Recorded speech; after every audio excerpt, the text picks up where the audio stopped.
Good morning, our participants joining us here in person and virtually from uh, Cambodia and the other corner of the world. I'm sorry that we have a little bit of the situation where we need to change the room immediately. And this room is quite smaller and the technical support is perhaps less convenient compared to the previous workshop. But we will try to do our best in order to ensure that you can um, join our workshop today smoothly. As always, please note that this workshop is being recorded and will be made available on our website, social media platform, and the YouTube channel for the later viewing. My name is 𝐀𝐛𝐨𝐿𝐻. I am the program manager at the Center for Khmer Study.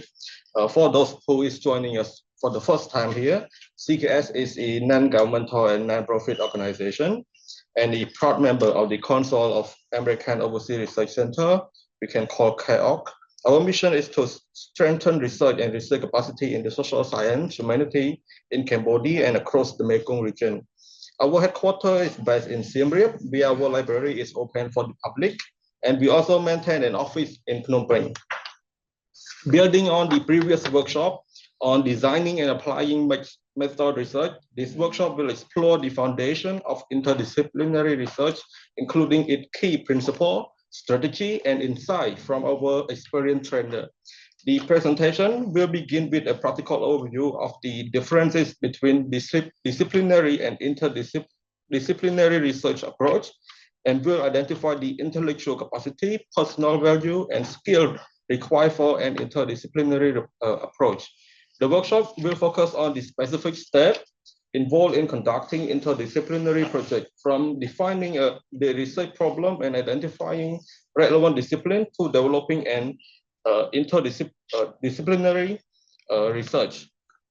Through a combination of lecture and hands-on experience, participants will learn how to apply the interdisciplinary research approach to a specific topic, identify relevant discipline, and find common ground for formulating integrated solution. We honor here to have Dr. Chigas, who will later introduce himself to you all.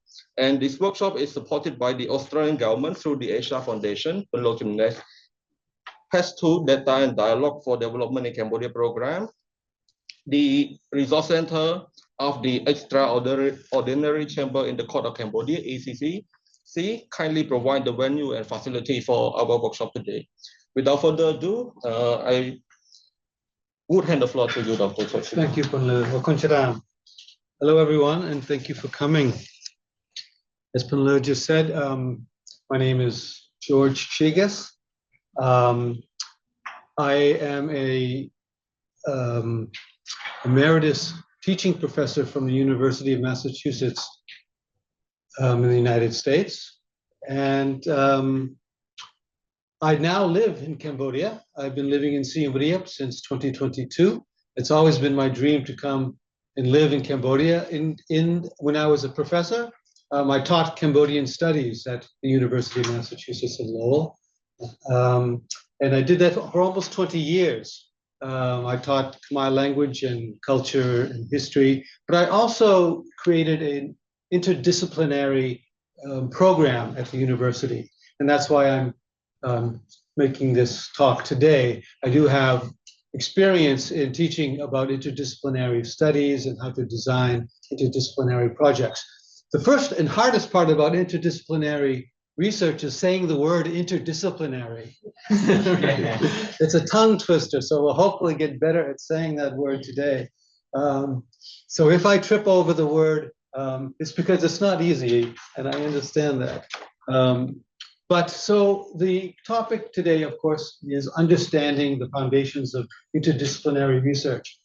I don't expect everybody here to be an expert at doing an interdisciplinary research project by the time we finish today's workshop. But I do hope that everybody has a general understanding about what does it mean interdisciplinary research and how does it differ? Why is it different? How is it different from normal disciplinary research? And why do we need to do it? So that's where we're going to start here. But first, let me say, So these screens are connected. Okay, good. So as you see, this text here by Ellen Repko is my main source. So if there's any questions that you have about interdisciplinary research and research design, I highly recommend his books. Alan Repko, he's one that I've used quite a bit, and I find him very understandable and very clear in his descriptions of the different steps of interdisciplinary design. The other graphic that I have here is basically to kind of give us a general visual impression of interdisciplinary approach. And you see in the middle of it, the topic, environmental education, right? And then you see a bunch of disciplines surrounding it. This is to represent the fact that this topic, environmental education, is a topic that would be appropriate for an interdisciplinary research project. Why? It's because it involves many different disciplines. To teach about the environment, for example, to young students, we need to have an educational discipline perspective. But we'd also need the life sciences to understand about what is environmental studies, how does it work. We would need social studies and humanities, communications and arts. In other words, we would need more than one discipline to be able to approach this complex project of environmental education. In contrast, if we were just studying about the environment, just one particular aspect of the environment, rainfall in Cambodia, for example, we wouldn't need an interdisciplinary approach because we could use that, we could study that with just environmental studies. But environmental education involves a much more complicated topic and understanding of the topic to be able to do it properly. We're going to talk a lot more. That's going to be what we talk about today. That's basically it, how that works and how that, different situations and how we approach those different situations. Okay, so some nuts and bolts, right? Learning outcomes. What do we want to be able to do by the end of today? All right, so first of all, I want everyone to be able to understand the difference, as we just talked about, interdisciplinary approaches and a disciplinary approach. Okay, what's the difference? How are they different? Another thing that's very important is to understand the capacities that are required. And I don't mean to say that the capacities that we're going to talk about, for example, perspective taking, looking at things from different perspectives, is unique to interdisciplinary research, but it's especially important. Other values like being open to other points of view, awareness of bias, personal bias and professional bias. Yes, those are all important when we're doing any kind of research, but it's especially important when we're doing interdisciplinary research because we're looking at things from different points of view. We have to be aware of our own biases. And that's a very important skill for anybody doing research because we don't want to predetermine the outcome of our research because we already feel like we know the answer. That's our bias, our personal bias or our professional bias. That's especially true when we do interdisciplinary research because we're looking at the topic from many different disciplines. We have to be very open-minded to different points of view. If we grow up studying computer science or literature or history, we tend to see the world through that lens, right? And it's difficult to step outside of that framework and see things from, if we're a historian, to look at things from a environmental point of view or from a psychological or sociological point of view, because we're so used to seeing things as a historian, right? So we want to be able to be aware of the different capacities and values and skills that we need that are particularly important to interdisciplinary research. Let's see, and finally, yes, we will look at some of the nuts and bolts, what are the steps in creating an interdisciplinary project. We'll look at those different steps because they're not the same exact steps as a disciplinary project. There are some unique steps to an interdisciplinary project that we need to be aware of and to become familiar with and somewhat comfortable with by the end of today. That's the idea. Let's see. The next obvious question is, why? Why do we need to be interested in interdisciplinary research? Why now? And why you and me here in Cambodia, right? Any ideas? Why would we be talking about interdisciplinary research here in Cambodia at this particular point in time? Well, let's look at some of Cambodia's goals right now. And I'm looking at mainly from the royal government's point of view, right? What are the goals of the royal government of Cambodia right now? As we know, it's by 2030 to reach middle income economy status, right? By 2050, an even more ambitious project to achieve upper middle economy status, right? And by the way, if I talk too fast, or if anything is not clear, please feel free to raise your hand and ask me to repeat something. I try to speak clearly and loudly enough, but sometimes things get not clear, so please let me know.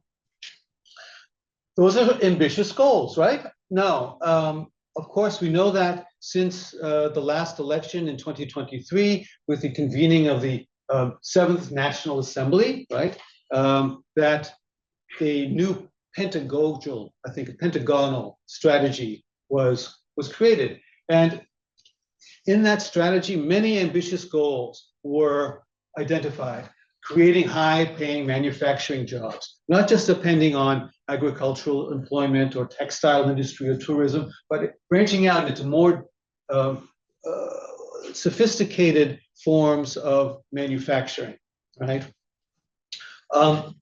That's one of the goals. Another goal, reducing poverty, right? If we're going to achieve these goals of 2020 by 2030, middle income and upper middle income economy status, right?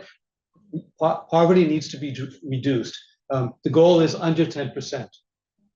Another, climate change is a problem everywhere, right? How do we adapt to climate change? How do we develop the crops that will be resistant to climate change in order to be able to produce the amount of crops necessary to support the population, the growing Cambodian population of over 17 million now and growing rapidly. Improving healthcare, right? Another objective that's important, right? And finally, we have to remember that Cambodia's cultural heritage is a very important part of this strategy, to be able to preserve and conserve Cambodia's rich cultural heritage. This is all part of the approach. Some of the goals, certainly not all of the goals, that are defined in the pentagonal strategy for achieving these ambitious goals of 2030 middle income and upper income strategy. So why interdisciplinary research? All of these objectives, creating high-paying manufacturing jobs, creating climate-resistant crops, these are complex objectives, complex topics that we can't do using just a single discipline. Right? We can't improve quality healthcare unless we understand the social perspective, right? Why do families, for example, not trust, in some cases, the healthcare system, right? What are the medical issues involved in creating a better healthcare system? What are the transportation and logistical issues involved in improving healthcare? So you see, we have to understand this problem from many different points of view in order to be able to understand the topic and then propose solutions to the topic. That's why interdisciplinary research, right? So in a word, when to use interdisciplinary research? In one sentence, it's when the topic is too complicated to be understood with a single discipline, right? And all of these objectives that I just outlined, reducing poverty to 9%, improving healthcare, increasing employment in manufacturing, all of those are what we would consider complex topics, right? Now, we're talking so much about disciplines and interdisciplinary research. Let's talk a little bit about what do we mean by disciplines to begin with. We should have a general understanding about the history of disciplines. When did they start? Where did they come from, right? I don't want to take it for granted that we all sort of understand what disciplines are and what interdisciplinary research is. We should be able to have a better understanding of what that is. So let's look at this graphic, right? It's basically the tree of disciplines, right? Where did disciplines come from to begin with? And you see, I'm kind of backing up here before going forward in our talk, because I want to make sure that we have sort of the general understanding of what do disciplines mean in general before we talk about interdisciplinary research, right? So disciplines, right? The oldest disciplines are probably philosophy and mathematics. That started way back in the 6th century before the Common Era in ancient Greece, when we had philosophers like Socrates and Plato walking around, and the first earliest mathematicians. That was sort of the beginning of the definition of disciplines. And disciplines evolved slowly and gradually over the centuries, right? We see here, law emerging in the 12th century as a discipline, as something that's studied as a subject in itself. We all understood from the very beginning about the ideas of justice and ethics, but codifying that into specific laws that are enforced and adjudicated in courtrooms like this one that we're in today as a field of study in and of itself was something that took centuries to evolve. And then we got the sciences, biologies and different sciences coming out a little bit later. And then more recently, so in the late 18th century and 19th centuries, we get other social sciences emerging. Things like psychology with Freud and sociology with other, with people who identified, oh, we need to study society as a subject in itself. That was something that someone thought of. So all of these disciplines sort of have a history and have an origin back in someone deciding that this topic needs to be studied as a topic of itself, right? Defining it separately. Now, later on, we have things like anthropology and linguistics that emerge. And now we even have newer disciplines like gender studies, queer studies, feminist theory, literary theory, theory in general. These are all disciplines that are emerging as we go on in time.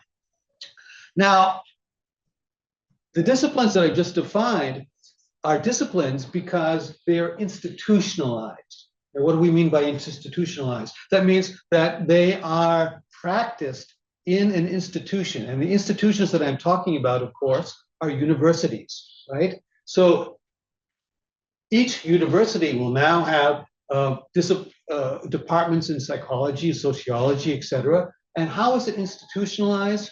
Well, we have professors who are PhDs in psychology or sociology or linguistics or history or literature or philosophy or earth sciences, and they have departments where they are with other professors in that field. They have students who are majoring in that study. There are conferences and journals that focus on that particular topic, and that's how something becomes institutionalized. It becomes a language and almost like a country to itself.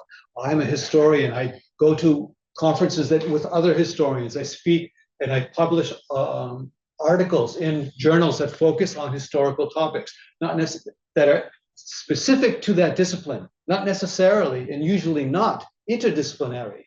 The topics that are studied are specific to the discipline of that journal or that conference, etc. So universities are a big part of our understanding of disciplinary and interdisciplinary research, because it's in universities that things become regulated, right? Become institutionalized, that it becomes a thing of itself. Now, universities, let's just take a look about when did disciplines come to Cambodia, right? Has Cambodia always had a sociology department or a psychology department or a linguistics department? For how many years? Not very long, actually. Compared, for example, to Western universities like Oxford, one of the oldest universities, started in the 11th century, 1066. But even Oxford, starting in 1066, didn't have a psychology department, because that's long before psychology was created as its own institution, its own discipline, right? But through the centuries, 11th, 12th, 13th centuries, Oxford now, of course, offers all the disciplines that I mentioned on that tree. Cambodia is a different story, right? The original disciplines, let's call them, of Cambodia were really sort of located in the Buddhist temple, right? Or in the royal court, right? Where the study of Buddhist law and teaching was sort of the main discipline. And students did not go to universities, they went to the temple school to learn how to read and to write and to learn the Dhamma, the Buddhist teachings, right? It really wasn't until independence from France in 1953 that the first Cambodian universities were created, such as the Royal University of Phnom Penh that you see here, that was started in 1960, right? So if you look at it, it's only been about 60 years since disciplines came as a subject in themselves to Cambodia, not long. And of course, that was all interrupted during the Khmer Rouge and the genocide years, right? So it's all kind of restarted again in the 1990s and the 2000s, where Cambodia is reestablishing the academic institutions that were started in the 1960s. So a point that I want to make about that is that in a way, that's good news. It makes it easier for universities in Cambodia to do interdisciplinary research than it is, for example, at a university like Harvard, right? You know, it started in the 1600s, or Yale, another university that I worked at for a while. You know, that started in the early 1700s, where the disciplines are so established, it's very difficult for people to get outside of that one perspective, see things from multiple perspectives. I think in many ways, and the good news is, I think it's easier for Cambodian academics and scholars to gain an interdisciplinary perspective because the disciplines are not so established and so, you know, entrenched. You know what I mean by the word entrenched? So solidly implanted into the academic environment. Okay, so I just wanted to say that as kind of a contextualization of what we're talking about today, the origin of disciplines and where they are in Cambodia today. Because I think as Cambodia moves forward, interdisciplinary research is going to become more and more essential for achieving the objectives and goals. It doesn't mean that disciplinary research is going to end. It's not important. It's still very important. We need experts in all the different disciplines, but we also need those experts to come together and work together to solve complex problems. Right? And that's what interdisciplinary research is all about, is when experts from different disciplines sit around the table together, exchange ideas, and that people are willing to listen to other people's ideas and not say, no, no, no, no, this is a historical problem. It's not an economic problem. And the economist saying, no, no, no, it's an economic problem. It's not a historical problem. We have to be able to listen and work together to understand complex problems well. And I think Cambodia is in a very good position and place to be able to do that well. Okay, so now let's look at some examples, right? When to use disciplinary research, when to use interdisciplinary research. So let's just take a few examples. I'm going to bring them out, and hopefully just to kind of get an idea. Let's talk about, for example, a chronology of the French Revolution, right? So basically what do we want to do in making a chronology of the French Revolution? We want to identify the main events, right? We want to know when they took place, and then we want to put them into some kind of order, a chronological order. What do you think? Is that a disciplinary or an interdisciplinary topic? Disciplinary, right? Everybody agree with disciplinary? Anybody think interdisciplinary possibly? Yeah, I think you're right. It's a historical topic, really, right? You can identify the main events of the French Revolution. You can identify the dates that they took place. You can put them into a chronological order using the tools of historical study, right? Historical methods, right? What do you need to do? You need to go into the archives. You need to find the documents that are important. You need to use some historical analysis to decide which events do we include in the chronology, which do we exclude from the chronology, because the chronology can include everything. But that's all part of historical methodology, right? We don't need to use sociology or psychology or environmental studies or chemistry or urban planning to do that project, okay? Okay, there's one example. But let's look at another example, climate change and human migration. Not just climate change by itself, but how climate change affects the movement of people, how it affects societies. Interdisciplinary or interdisciplinary? Interdisciplinary. It's a complex problem, right? Yes, we need to involve several different disciplines here. We need environmental studies to understand how climate change is, how it works, how it affects, what it does to the climate. Increased rainfall, stronger winds. We've seen that happening just recently in the Philippines and Vietnam as historical typhoons have swept through both of these countries, and even affected Cambodia. We had some strong winds and rain last week as this came through. So we need to understand how the environment works. But then, more importantly, we need to understand how the environment affects society, right? When this happens, what does it do to the people who live in these places? And in some cases, they need to migrate. When does that happen? How does that happen? We need to understand that to understand the topic well. So yes, a complex problem that can't be understood well with a single discipline. We need to use multiple disciplines to understand it. Okay, try another topic. We'll just do a couple more because obviously I think you get the idea quite well. Artificial intelligence and ethics.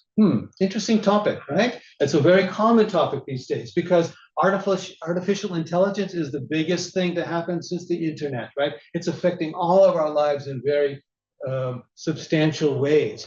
But there's also an ethical dimension. How do we use it properly? Does this need to be regulated? Is it right for someone to use artificial intelligence to write a research paper, for example, for their university? Or if they do use artificial intelligence, what are the obligations to be to cite the sources, to explain how the paper was written? It's also true in governmental work and in journalism. In every field, artificial intelligence will impact it. So when we look at it as a disciplinary or interdisciplinary topic, I think it's obvious to everyone here now that it's an interdisciplinary topic, right? We don't only need computer science, which understands how artificial intelligence works, but we need philosophy. What is the right way to use this? What is the wrong way to use it? When am I ethically doing the right thing or ethically sort of cheating, right? We just have to be aware of that. Does this need to be codified into law, right? Do we need to create laws that say, no, using artificial intelligence that way is actually illegal, right? This involves interdisciplinary approach to understand the problem well, right? It raises questions about social responsibility and human behavior that requires psychology to understand it well. So again, a complex problem that can't be understood sufficiently with just scientific tools alone. We need multiple disciplines to understand. Last one, okay? Morphology of Khmer verbs, right? In other words, how do Khmer verbs change in different situations, right? What do you think? Disciplinary, interdisciplinary? Probably disciplinary, right? Because we can understand the way that Khmer verbs change just using a linguistics approach, right? We look through history, Middle Khmer, late Khmer, modern Khmer, how have verbs changed over that period of time? That's a very interesting topic for a linguist to study and examine.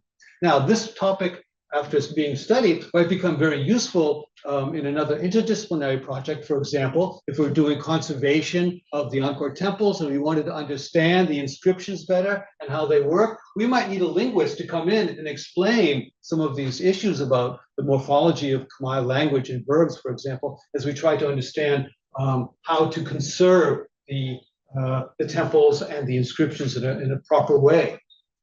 But yes, we need only linguistic methods to handle this. It doesn't really require input from other disciplines in order to do it well. Okay, good. So let's take a little bit of a quiz. How about that? Right? So I don't know if you can read this clearly. If it's kind of small, I'll read through it. Choose which of these two topics do you think requires or is best studied using an interdisciplinary approach? If you don't mind, just kind of check off which ones you think would be the case. The first one, treatment outcomes of malaria in northern Cambodia. We want to study the outcomes of different treatment for the disease of malaria in northern Cambodia. Women's health care, or women's health in Cambodia's government industry, right? Number two. Number three, the Cambodian monarchy during the Angkor era. Number four, similar to our last topic, Khmer loanwords from French and Thai. And the last one, climate change and rice farmers in Cambodia. Choose two. And to define. Climate change and rice farmers in Cambodia? Absolutely. And Women health, Cambodia garment factory. again, Women health. women health in the garment industry. Right, exactly. These two topics are complex topics, right? They need more than one discipline to understand well. The other topics we can understand clearly using health science, for example, or again, linguistics or historical approaches to understand the phenomenon. Okay, easy enough. Let's talk a little bit now. Let's move on. Let's shift. I think you understand the difference when, what situations are disciplinary, require disciplinary, what situations require interdisciplinary approach. Let me just see how I'm doing with time. Yes, yes. I have one question. Absolutely. It should be like a interdisciplinary or disciplinary, some kind of the study like I has an experience in studies in malaria. It's a kind of clinical trial that we provide medication to the people. Yes. Right? So in the contract that they need for the people who has an experience in research, people who has an experience in hematology, experience in malaria, and have a strong experience in pharmacology. Yes. So there are those combined, we can say the interdisciplinary or disciplinary. Because in the field also medical the same, but there have been need of many specialists in there. Yes. So if I understand your topic well, you're doing a clinical trial of treating malaria, Right. mainly, and you're looking at how the outcomes of the treatment are. Now, as you're looking at the outcomes, do you look at just the medical outcomes, or do you also look at sort of changes in sort of the patient's personal life or work life or other aspects of their life, or is it just strictly a medical trial? Just the medical outcome. And do you interview the patients at the end to talk about how the treatment affected them, and or no? No. Okay, so in that case, I would say that was similar to the example that we brought up, that it would be a disciplinary research. Most of the expertise that you are using here is from the health sciences. But if you were to, for example, interview the participants in the trial and discuss things about, well, how did this affect your family life? You know, how does malaria affect your family life before the treatment? How did it affect afterwards? Was there a change? Did it change your work life, for example? These would involve other disciplines to understand that topic well. But I have one more research topic that related to malaria as well. But the purpose of the research, you want to know the efficacy of the medication, Yes. and ask the patient or the volunteer who join, subject who join, you know, about the feeling when you use it, when you want to introduce to another, because this medication is difficult to use. Well, so you are talking to the patient. Yeah, Yes, talk to the patient then as that's well. yes, Yeah. absolutely. Not only for the efficacy of medication, Right. but the patient volunteer Perspective. perspective as well. Yes, so then I think you do need to involve other disciplines involved, perhaps psychology or sociology would be involved in that. So Because in some medication, yes, it's good, effective, but people don't want to use it because the side effect is too bad for them. okay, Like they fail in treatment like TB, tuberculosis, okay, then they need to take a medication for a long time and they don't want to continue the medication, so they let them, so they fail in treatment. so especially if this, for example, affected their work life, you know, their family life, their relationship with their spouse or their children. I mean, yes, I think all of those things would involve using a multidisciplinary, interdisciplinary approach. Good. Any other questions before we go on? That's a great question. I just think those real life examples are the perfect kind of thing to kind of really understand, you know, what's involved, you know, which situations are really appropriate for interdisciplinary research and the reasons why. Yes. You know, if the word interdisciplinary interdisciplinary. I told you it was going to be hard to say that word. And multidisciplinary. Multidisciplinary, yes. Is that what does it mean? No, they are different. They are different. A multidisciplinary approach really doesn't involve the kind of collaboration as an interdisciplinary approach. So a multidisciplinary approach might be you have a topic, but you, for example, this topic, and you have the different disciplines studying that topic, but they don't necessarily try to combine their insights and integrate their insights to a common understanding of the problem. They would just contribute their individual perspectives. It's sort of like the story about the 5 blind men blind people who are trying to understand what an elephant, they're told to look at an elephant and to decide to find what it is. So each person, the person who for example feels the trunk, they might say a snake. The person who feels the leg might say it's a tree. The person who feels the tail might say it's a fern or something else, right? That would be an example, sort of a multidisciplinary approach. If they all got together and they said, I thought this and I thought that, and so, oh, maybe it's not a tree, maybe it's not maybe altogether it's something else. We have to bring our ideas together and create a new understanding of what we're looking at. And that would be the interdisciplinary approach, say, maybe it's an animal that we're all looking at, right? It's not the different things that each of our perspectives thought about. That would be a multidisciplinary approach where you don't integrate your insights, right? So the person who's feeling the trunk, they only see it from that one perspective. The person feeling the leg only sees it from that one perspective. That's what a multidisciplinary approach will do. It doesn't combine the insights. It doesn't integrate them. So in the research, there may be 3 different kinds of disciplinary, interdisciplinary, And multidisciplinary. And if you read REPCO, there's even a few other kind of little different changes, but those are the 3 main ones, yes. Okay. I think we're doing very well. Any other questions? Okay, so now let's shift gears a little bit and let's talk about sort of the capacities and values and skills that are needed. We won't spend a lot of time on this, but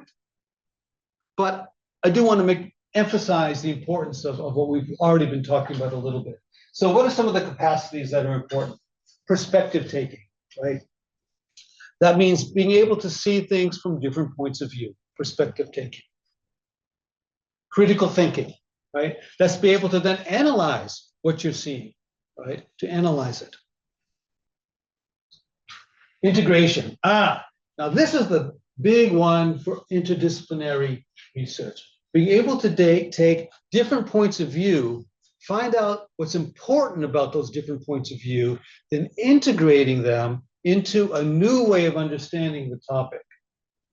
That's the big challenge, because when you look at things from different points of view and you identify what each point of view thinks is important, sometimes those points of view are in conflict, right? So for example, taking that elephant example, right? The person who says, no, it's definitely a snake that I was feeling. No, it's definitely a tree that I was feeling. Sometimes when you look at those different points of view, it's hard to understand how they work together. Right? How can we find common ground between a snake and a tree trunk, just to take an example? How can these things be related? How can both of these points of view, how can these insights, we call them disciplinary insights, work together and be integrated together to create a new understanding? That's what integration is, right? You have to see what the conflict is. Is there common ground? And then can we find some new way of understanding the topic that integrates both of those insights? Yes, please come in.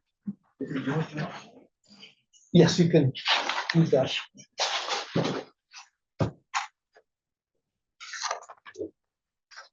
So those are the capacities, samatapia some 𝐀𝐛𝐨𝐿𝐴, right, for interdisciplinary research, right? Perspective taking, critical thinking, and integration, right? These are skills that are not necessarily taught in disciplinary research, right? Because from in disciplinary research, you usually see things from just really a narrower perspective. I won't say a narrow perspective, and I don't mean to say disciplinary research I don't mean to say bad things about disciplinary research at all. Disciplinary research is very, very important. I do disciplinary research, a lot of disciplinary research. My specialty is literature. So I study, for example, I translated the story, the 𝐀𝐻𝐿 story, Tum Teav.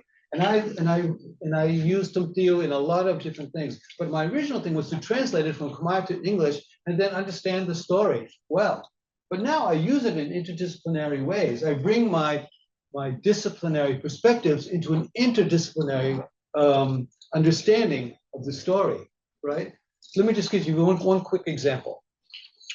Tomorrow I'm going to give a talk for 𝐒𝐻𝐿𝐻, the Korean Organization for International Cooperation. And they wanted to understand better about Cambodian communication styles, right? Because the Korean communication style and the Cambodian communication style is a little bit different.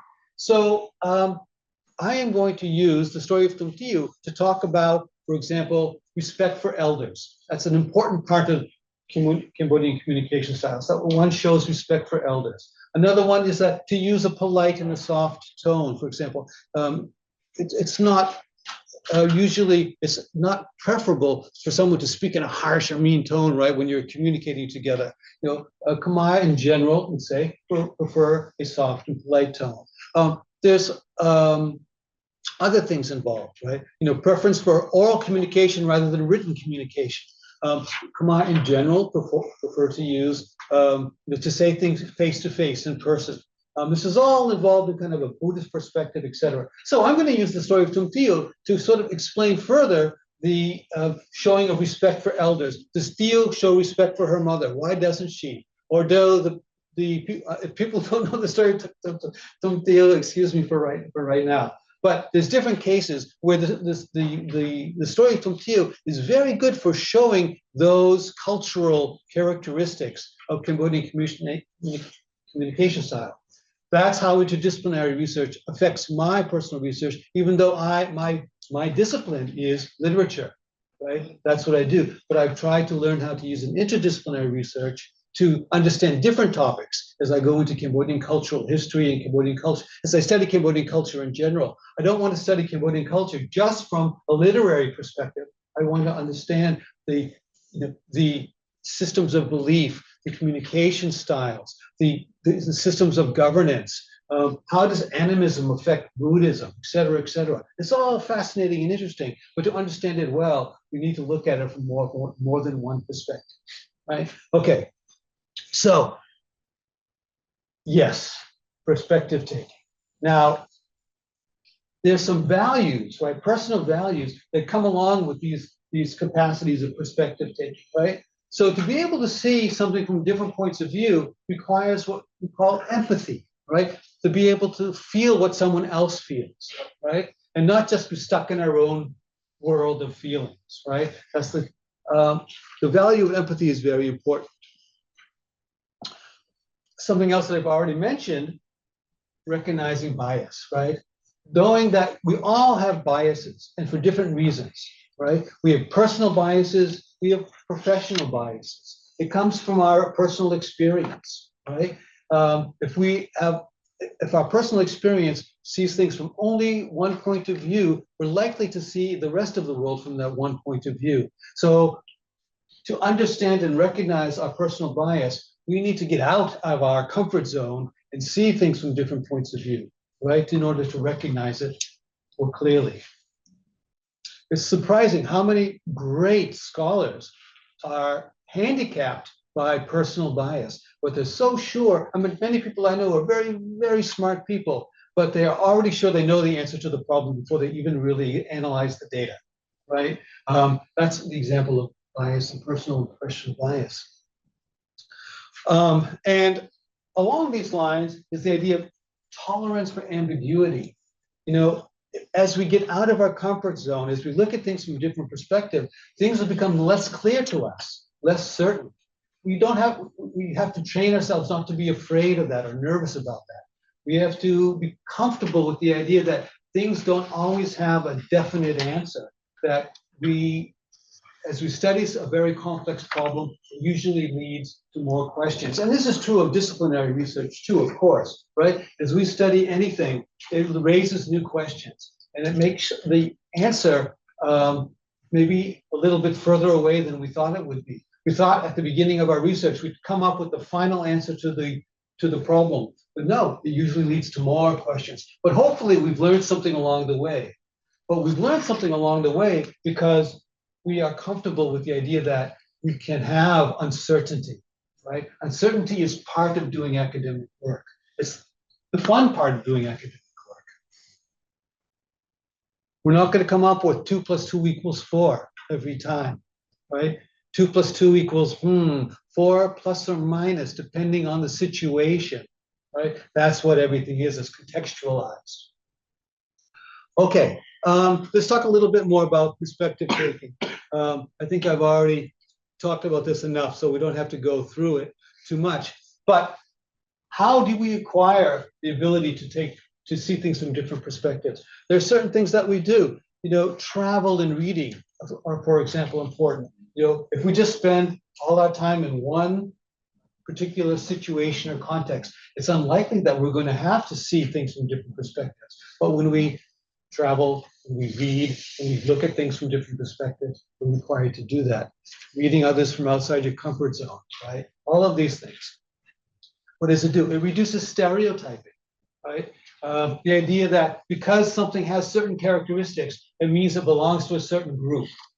Not always. Something might have various characteristics, but it's not, you know, a tree trunk, or it's not it's not a snake. It might belong to another group.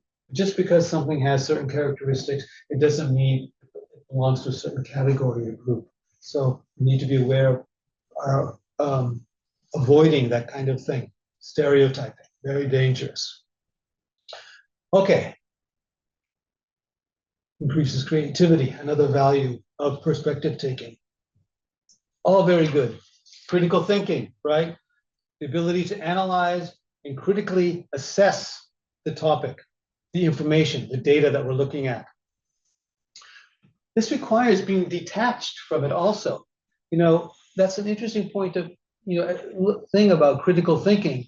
As we want to analyze data, again, it's sort of like bias, that we need to be a little bit detached from it. We need to be willing to let it take us somewhere that we didn't think it would take us, right?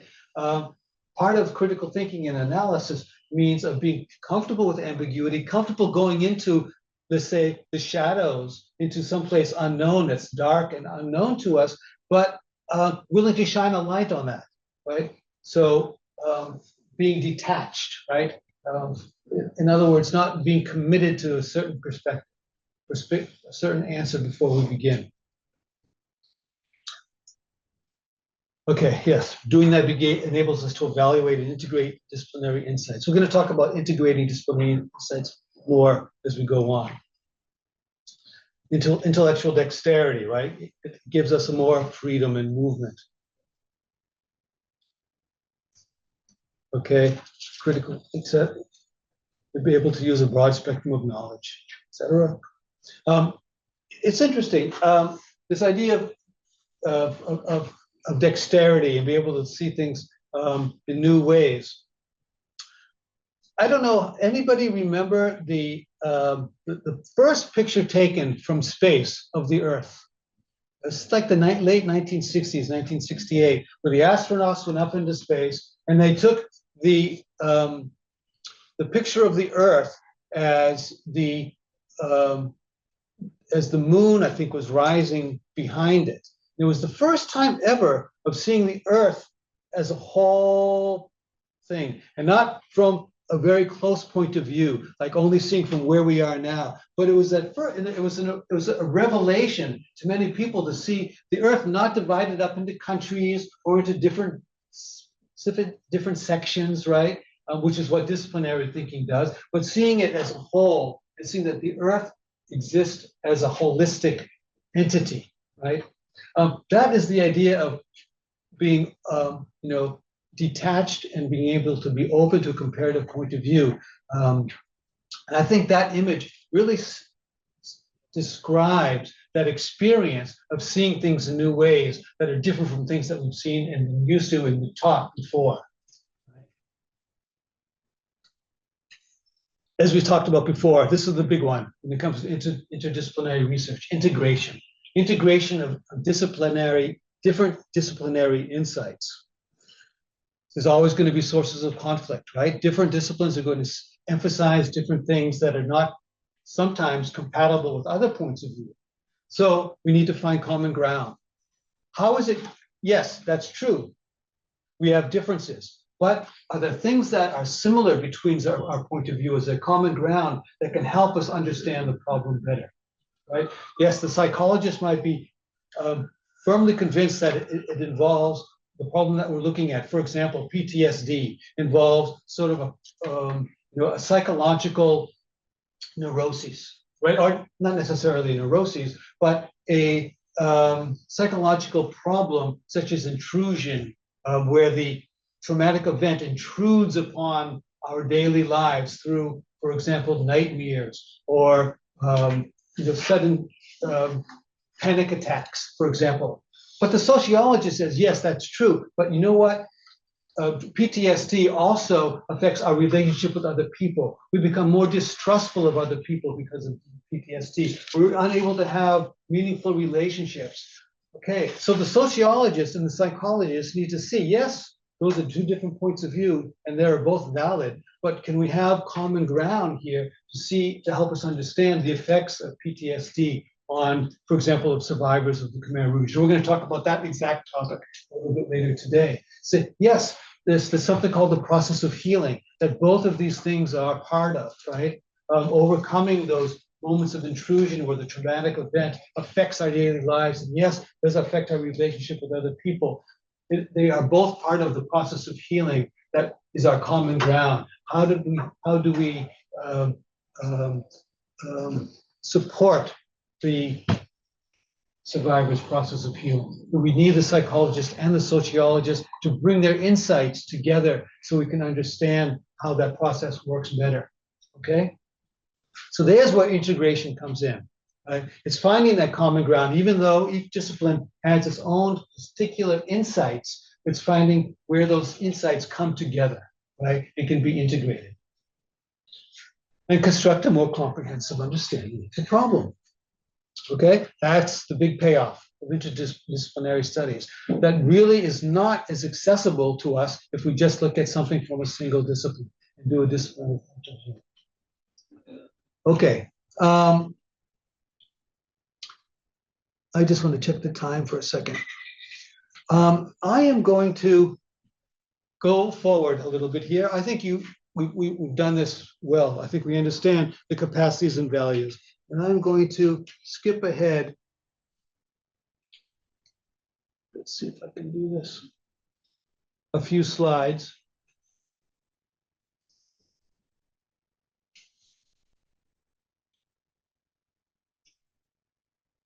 And again,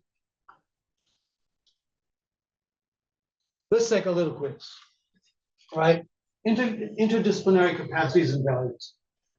Which of the following, this is just one answer, which of the following do you think best describes the capacities and values needed for interdisciplinary research? To have expertise in a single discipline, to be able to discuss a complex problem with other experts in your discipline, to have lived in many different countries and know more than one language, to be open to studying a complex problem from more than one disciplinary perspective.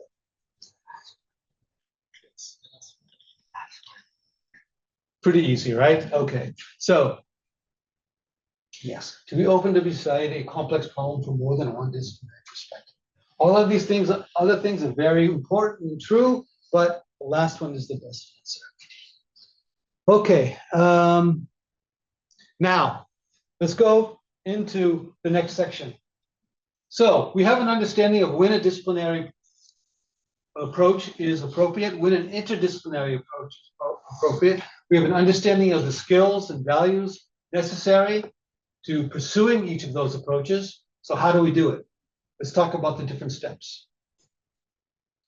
Now the REPCO text that I showed you at the beginning of today's workshop outlines 10 specific steps that are the key steps. And again, there's more than one way of doing everything. right? And this is just one way of doing and designing an interdisciplinary approach. So keep that in mind, right? That this is not the only way of designing an interdisciplinary approach. This is REPCO's suggested way of doing it. But the first thing is, like in a disciplinary approach, define their problem and the research questions. What are you studying? Okay, that's where we always begin with any kind of research, right? But the second step is what's unique to disciplinary research. So justify an interdisciplinary design. Is this necessary now, right? Why? Why do we need an interdisciplinary approach rather than a disciplinary approach for this particular topic? So that's the second step. We need to justify the interdisciplinary approach. Once we've done that, then we need to define. So which of the disciplines do we need to use, right? What disciplines does this particular topic require? Now, I want to mention also, yes, there are many ways of doing an interdisciplinary project. I'm going to pause in our steps for a second, just talk about two different kinds of general approaches. The ideal approach, in my opinion, is that when we do get the experts in each discipline working together, around the table together, right? Each going out and gathering data on their own and coming back and discussing the results of that data analysis. But it's also possible, and this is what I particularly do myself, is do an interdisciplinary research design just on my own. Each approach has its benefits and its drawbacks, right? Each approach has its difficulties and its, let's say, some things that are easier, right? Now, working with a team, a large team, is great for gathering good data in each disciplinary perspective, right? In some cases, might require a team approach in that way. It's more difficult because you're working with, let's say, 5 or 6 other people. You need to come back and have many conversations with them and understand what they've done and talk together, work together. It's very time consuming in that sense, but it can also be very beneficial in that sense. And many complex problems like reducing poverty to under 10% is going to require that kind of approach. Other topics that I've undertaken, like the one I kind of just mentioned about understanding survivors, can be done by ourselves. But it means that we have to spend a lot of time reading in other disciplines, right? So if I define a topic that requires a psychological perspective and a sociological perspective and a historical perspective, even though my specialty is in literature and literary analysis, I'm going to have to do a lot of reading in psychology and sociology and history to be able to understand my topic well, right? That means I have to learn the language of psychology. It's not that I can't understand the concepts, but each discipline sort of develops its own vocabulary, right? It's part of that history of disciplinarity, that each discipline sort of creates its own world. And that's why these older universities like Oxford, it's so hard to get a historian to talk with a psychologist, because they each have their own vocabulary of talking about things. They each have their own sort of bibliography of texts that they think are the core texts for understanding their particular perspective and their topic. So getting people to talk together can be very difficult. But it's possible for us as individuals to read books of psychology, books of sociology, and be able to understand what are the main points that relate to my topic, be able to bring those insights into my understanding of the topic that I'm reading. Okay, so those are the two main approaches, right? They're both important and both necessary at different particular times, but both are possible depending on the topic, right? Okay, so we've gone through these first 3 steps. We've identified now the relevant disciplines. We've decided that yes, I'm going to do this project on my own, or no, I'm going to gather a team to work with me. Now we need to do the literature review. So after we've identified the various disciplines, then we need to identify, okay, if I'm going to use historical perspective here, which specific texts am I going to use? And why am I using that specific text by that particular author? So you need to also add new research questions as you're going along. And this is true generally of any kind of research design. But we are specifying our research questions according to that particular disciplinary perspective. Now, if we were working in one discipline, all of our questions would be sort of related to that one particular discipline. But now if I'm saying, okay, I need a psychological perspective here, I need to add another research question that relates to that particular disciplinary perspective.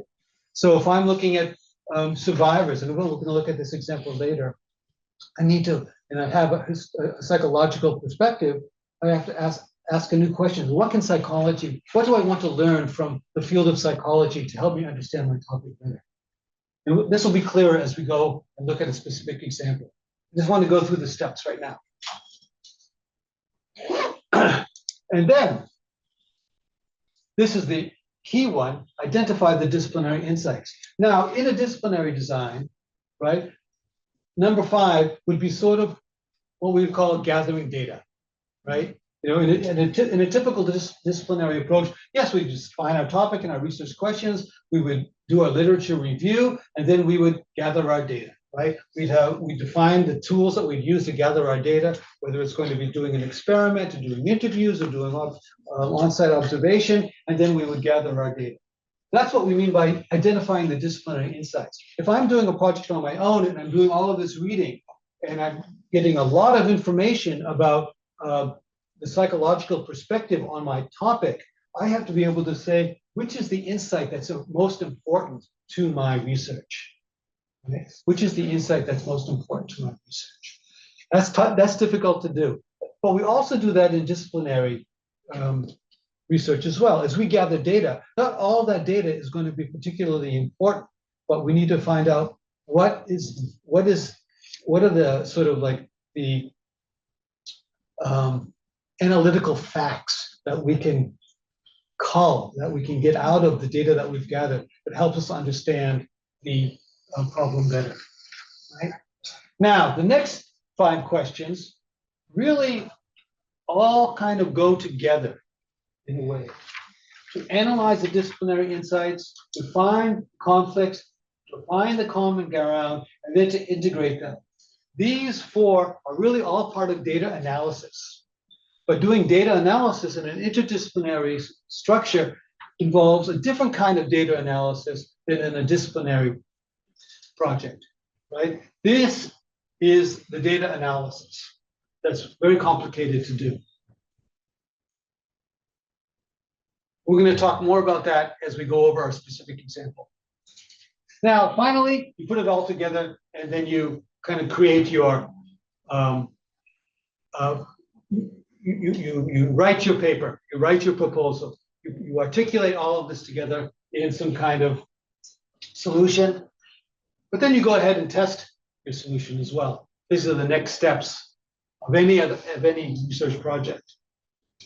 So these are the 10 steps that we're going to be talking about.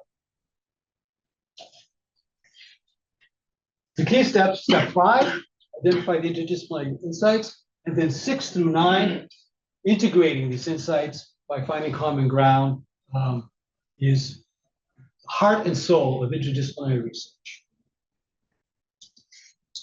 I'm going to pause for a second and yes, ask for questions. Yes, please.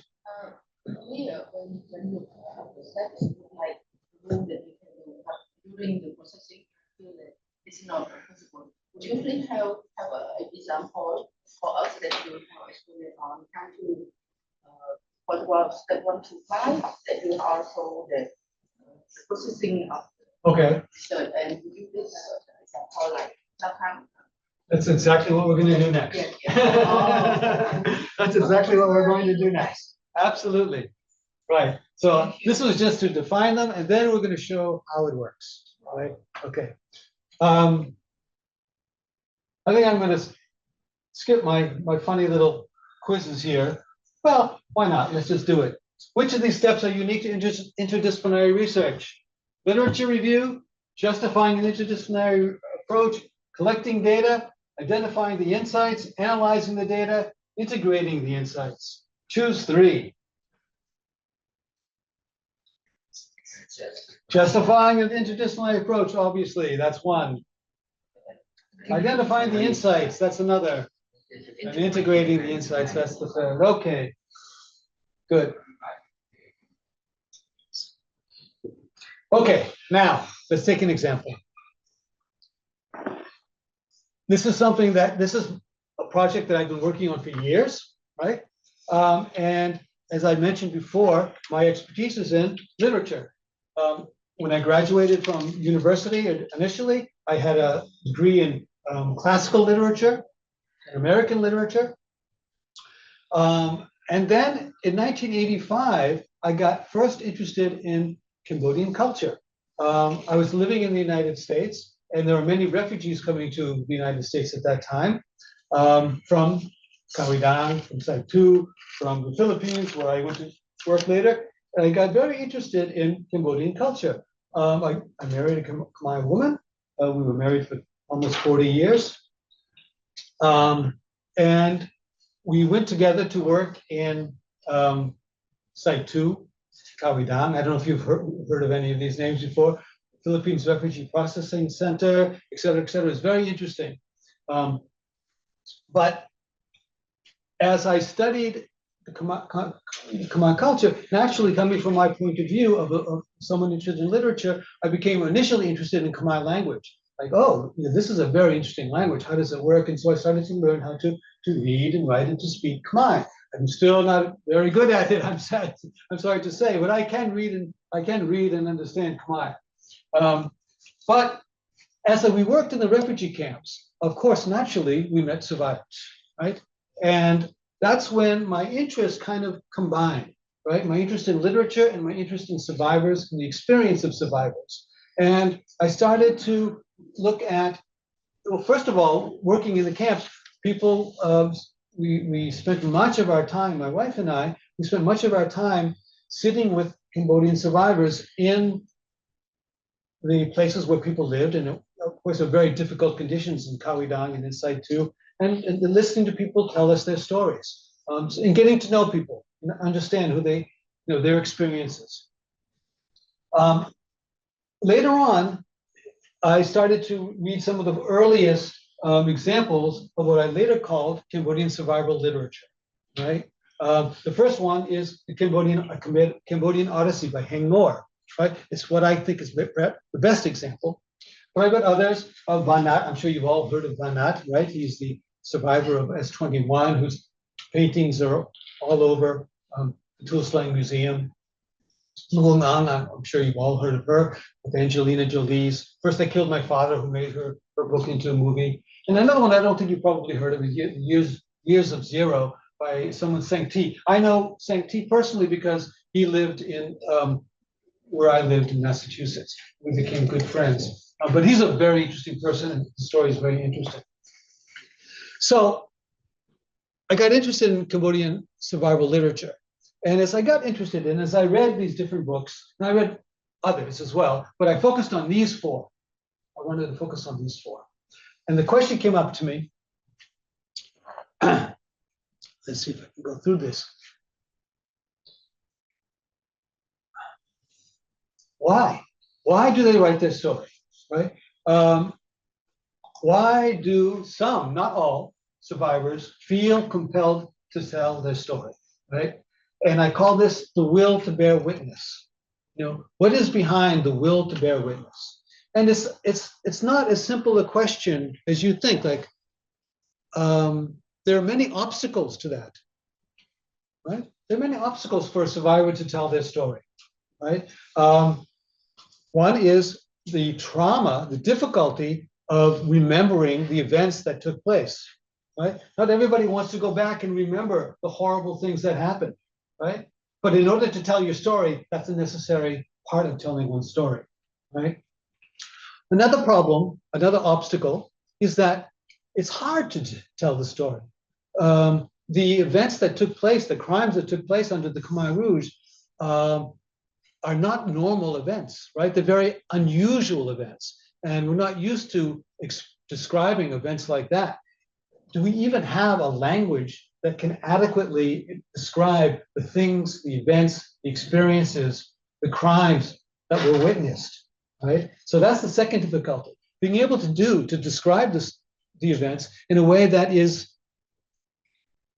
a lot of the survivors say, that doesn't betray the memory of the people that they are talking about, right? The people who may have died, you say, well, if I don't explain this well, it's like I'm almost doing something against your memory. Right? A third problem that exists is that maybe no one's going to believe me, right, when I tell this story, because the story is so unusual. And that's not unusual where the larger society, when a survivor comes and tells the story, that they say, oh, that really didn't happen exactly that way, so which is called denial, right? And denial is very common. So coming back to our interdisciplinary study here. So this was my topic, right? What motivates a survivor to tell the story? What is behind the will to bear witness? Because it's not easy to do. Yet we see some survivors spending a lot of time, a lot of years doing that. All right. All right. So my second step was to justify an interdisciplinary approach, right? So why an interdisciplinary approach? Why do we need to understand this problem, and why is it important? Okay, so the first thing is that understanding the experience of survivors, this is the first thing, right? Which, at that time was 3/4 of the population, right? Because we know under the Khmer Rouge, the population of Cambodia was about 8 million people.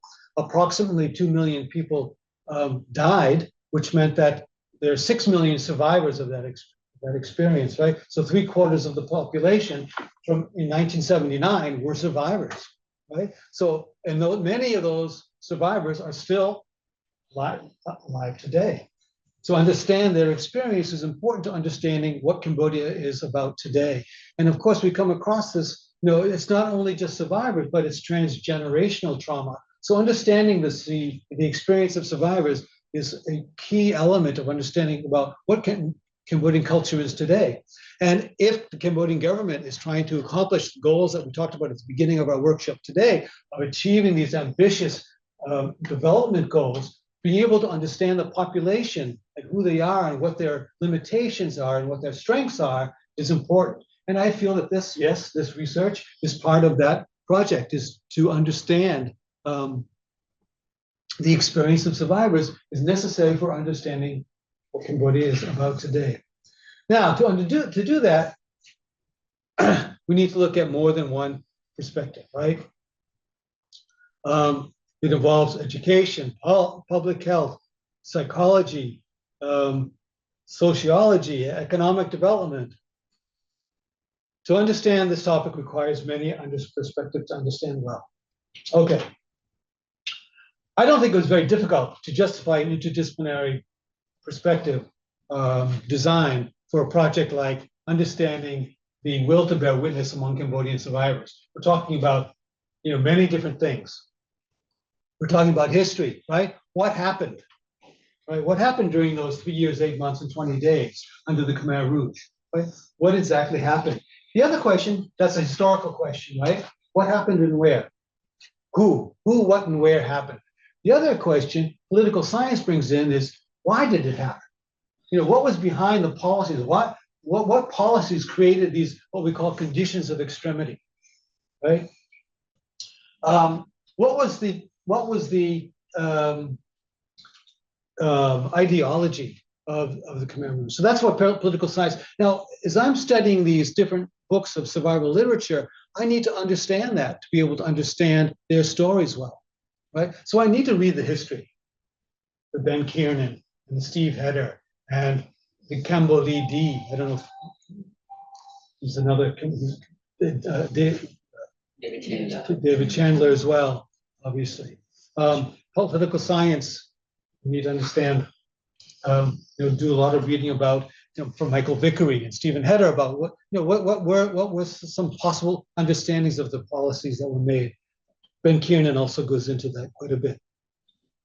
But then, of course, there's the psychological and sociological perspectives that are very important, that we've talked about. The writers of these stories that I mentioned before, 𝐀𝐛𝐨𝐿 and Van Nat and Luong Ang, they all experience trauma. They all experience the effects of trauma and the sociological effects that come along with that. Just generalized distrust of others. So I've got to do reading in psychology. I've got to do reading in sociology. Legal studies is important, right? What role did, for example, the 1979 trial, I don't know if people are familiar with, under the People's Republic of Cambodia, there was a short 1-week trial of Khmer Rouge leaders in absentia. What role did that play? I need to understand that legal process as well. And of course, where we are now, the 𝐸CCC. How did this affect the experience of traumas, especially when I'm reading Van Nat's book, S21, where he was one of the witnesses here. So I need to understand about the 𝐸CCC, especially in terms of understanding Van Nat's book and his paintings and his perspective on justice, which is very fascinating. And I think we'll talk a little bit more about that later. And of course, my specialty, literature, right? I need to do a close reading of each of these texts, right? When I read them, I want to read for, yes, of course, what happens in the story. I want to read for the main characters in the stories, but I also want to read for the way the story is told, because this is very important to understanding the will to bear witness. The first book that I mentioned, 𝐸𝐻 𝐸𝐻, Cambodian Odyssey, we'll talk about his experience in a bit as we go over this. But what he says and what he doesn't say, there's always something that is between the lines, we say, right, in literature.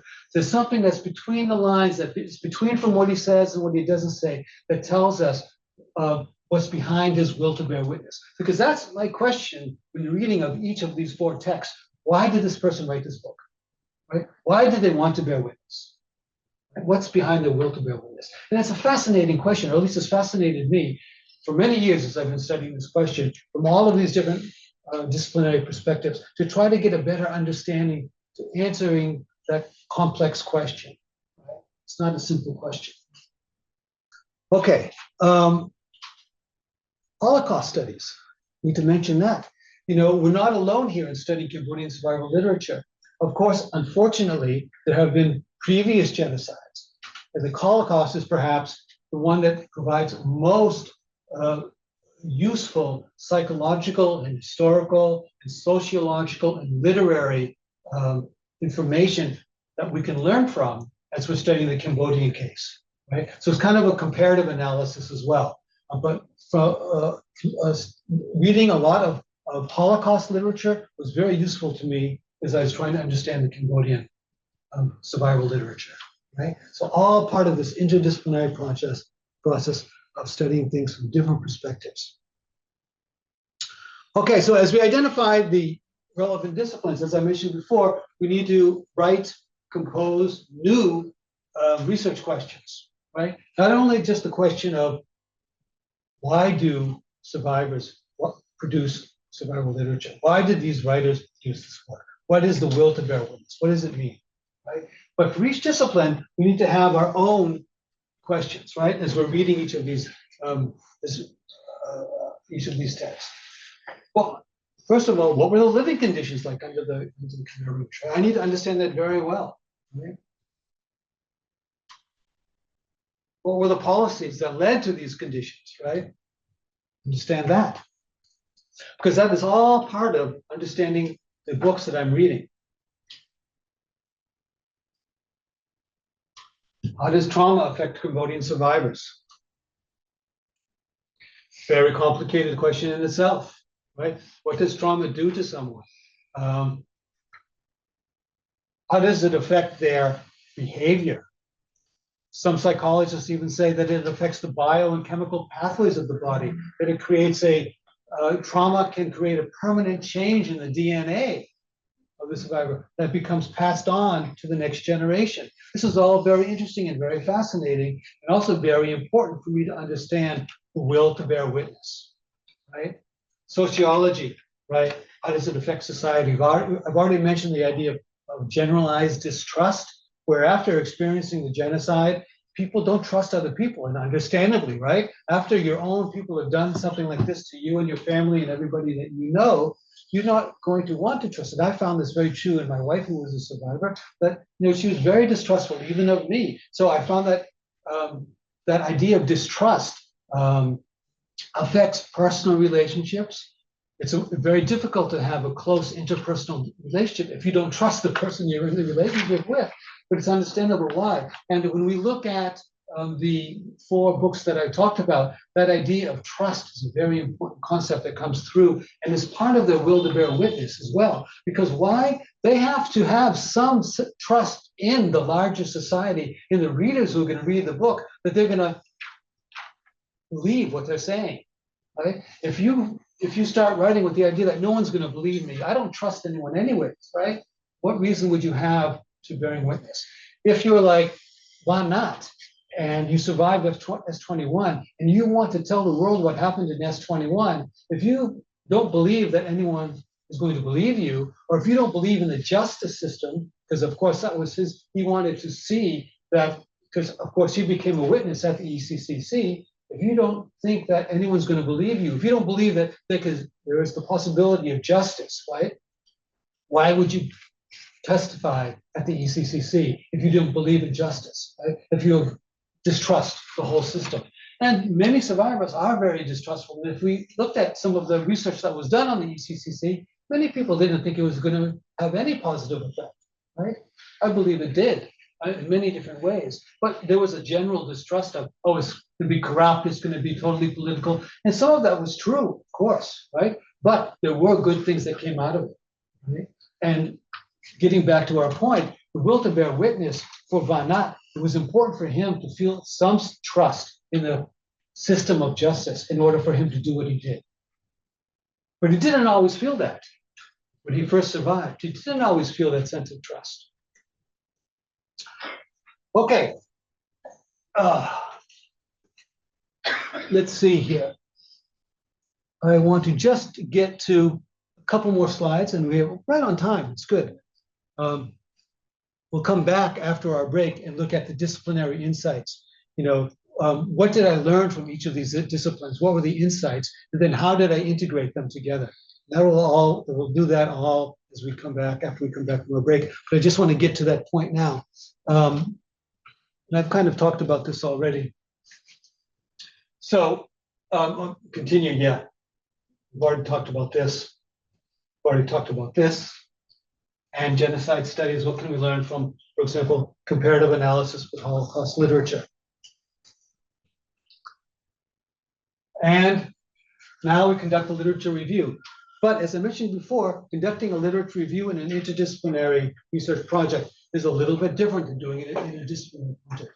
I, as a literary person, am reading outside of my comfort zone. You know, I'm reading now Judith Herman, who's a psychologist who studied, his book Trauma and Healing was a central book for me. You know, she explained to me the effects of trauma very, very clearly, and that became a very important insight as I was trying to understand my topic better, the will to bear witness. But we read Chandler, Kin, and Campbell E.D., whose book is used by the 𝐸CCC and is used in the Cambodian educational system to teach about the genocide, Cambodian genocide. The first book written by a Cambodian historian about the genocide itself.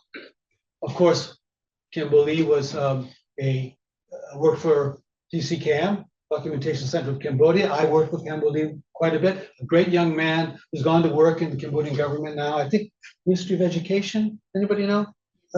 In the Ministry of Education. Yeah, yeah. So, you know, another great product of DCCAM. Right? DCCAM has produced so many great young scholars and people who are contributing now to the knowledge base of Cambodia. Judith Herman that I just mentioned, right? Her book, Trauma and Healing. If anybody wants to really understand the effects of trauma and what is necessary for addressing those effects. Very good. Someone that I found very useful, Irving Staub, who actually studied the Armenian Holocaust, right? The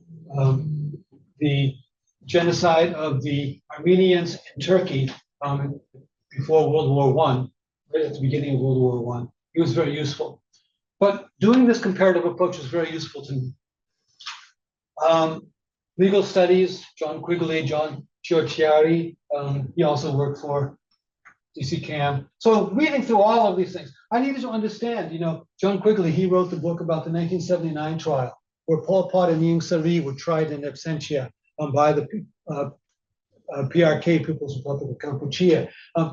That trial was very interesting as well, because that was the first time that survivors had the opportunity to bear witness, right? Even though the trial was not a standard, international standard trial, it was the first time that survivors were able to stand up in the 𝐀𝐻𝐿 Theater, by the way.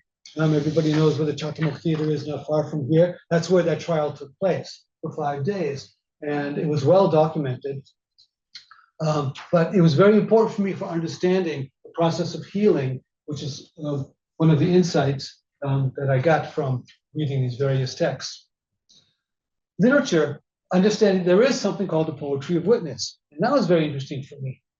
Not only does, survivors of Cambodian genocide or the Holocaust write about their experiences, but there's a whole genre of literature called the poetry of witness, right? Elie Wiesel, I don't know if anybody's familiar with that name. He was a famous survivor of the Holocaust. He wrote many books, including the book Night, which is his most famous. But he was famous for saying that if we forget the victims of, in this case, the Holocaust or genocide in general, they're killed twice. Once in their physical death, and the second time when they're forgotten. So this whole genre of literature around this idea of the importance of remembering, the importance of not forgetting, the importance of bearing witness grew up. And that was all very important as I was trying to understand the will to bear witness for these 4 authors of the books that I mentioned just a moment ago.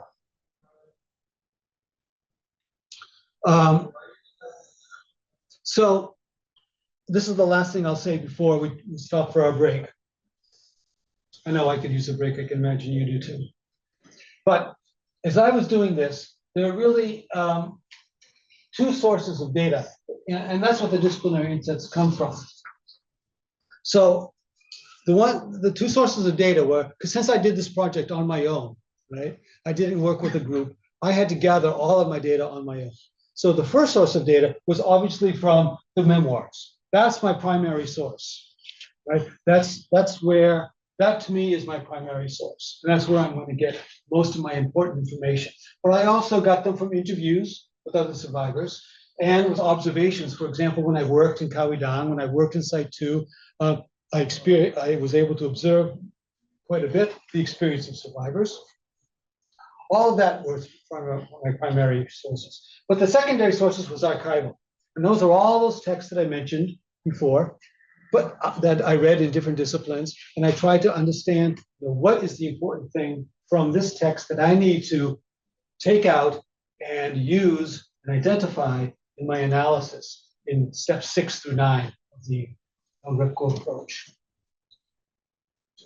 And that's what we're going to go when we come back from break. Through identifying those disciplinary insights and integrating them. If you have any other questions, please, we'll bring them back. Yes. Thank you for the information. I'm Dr. Siddharth from University of Massachusetts. So you have been showing me that data collection process just now, the 5th step. So we are basically treating with patients. Our data are from patients. So usually, for example, for an interdisciplinary research, what will be the ethical considerations we should take into account? Yeah, of course. I mean, I think the ethical considerations would be similar to a disciplinary approach. The ethical considerations of privacy, right? How data is maintained and shared, right? Those things are very important. How the findings are reported, the anonymity of the participants if necessary. Is that the kind of question? Is that the kind of thing that you mean? Because we are doing a study on historical evaluation of dentistry during Khmer Rouge. Dentistry. Yeah, dentistry, historical evolution of dentistry during the Khmer Rouge until to the date we are now. So we're going to interview lots of dentists who have been practicing since very long. Yeah. So in that case, what are the considerations we should take into account when conducting an interdisciplinary research? Well, there's all kinds of ethical issues that are brought up. And in most research designs, you have to go through the review board, right? And it means, are you taking consideration of the privacy of the individual, if you're talking about a sensitive a topic, for example, if it's dealing with trauma and this person is a survivor, do you have resources available for example, if your questions create some kind of traumatic response, do you have resources available to assist the person, your interviewee at that time? So a ethical review board will make sure that you check all of those boxes. But there's many, depending on the topic, of ethical considerations of privacy and the well-being of the participants that are being used as consultants for the project. Yeah. Okay, everyone, so let's take a 15-minute break or so. We'll come back and then we'll look at the next steps of this project. And then we'll finally, at the end of the day, we'll work on another project that you'll take from the beginning yourselves, right? Not the project that I've done here, but it's sort of a hypothetical project that you'll design on your own. That we've been talking about today. So my research project, right? So understanding the will to bear witness, specifically of Cambodian survivors of the Cambodian genocide, who wrote the 4 books that I mentioned. So in the process of doing the research, I read each of those 4 books very, very carefully, several times, each one. And I tried to understand as much as possible from reading the books. I tried to gather information that helped me to understand why did they write the book. Now, of course, I also needed to understand about the individual lives of the biographies of each of the writers as well. You know, who was 𝐻𝐻𝐿, the writer of Cambodian Odyssey? What was his life like? And it turns out to be very interesting. I think people may know that he starred in the movie The Killing Fields, right? Has anybody seen that movie, The Killing Fields? It was the first real movie about the Cambodian genocide. And he starred in a role as a reporter for a translator, an assistant for a New York Times reporter, someone named Dith Pran.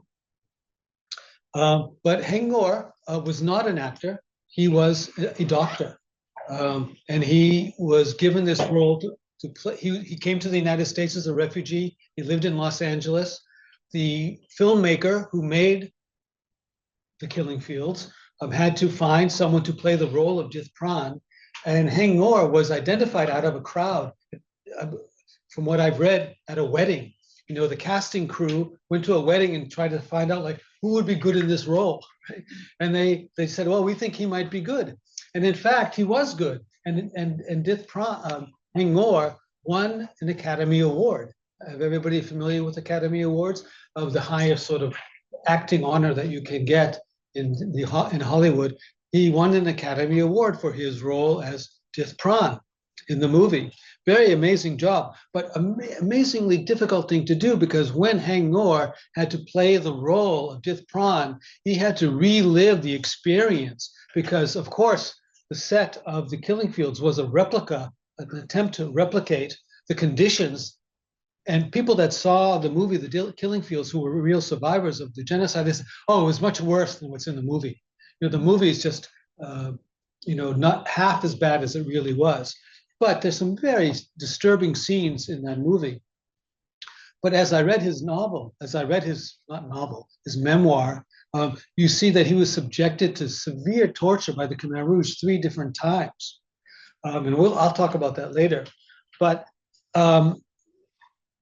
my point here is to say that my first step in doing my research and gathering the data was to read the books very, very closely, right? Do literary analysis of the books. I'm not looking at just what the writers say, but what they don't say, trying to read between the lines. And in 𝐻𝐻𝐿's case, it's a very interesting process, because he felt very guilty about his wife's death during the Khmer Rouge. Because what his profession really was, he was a doctor, and he was a OBGYN. His job was to deliver babies, and that's what he did before the Khmer Rouge.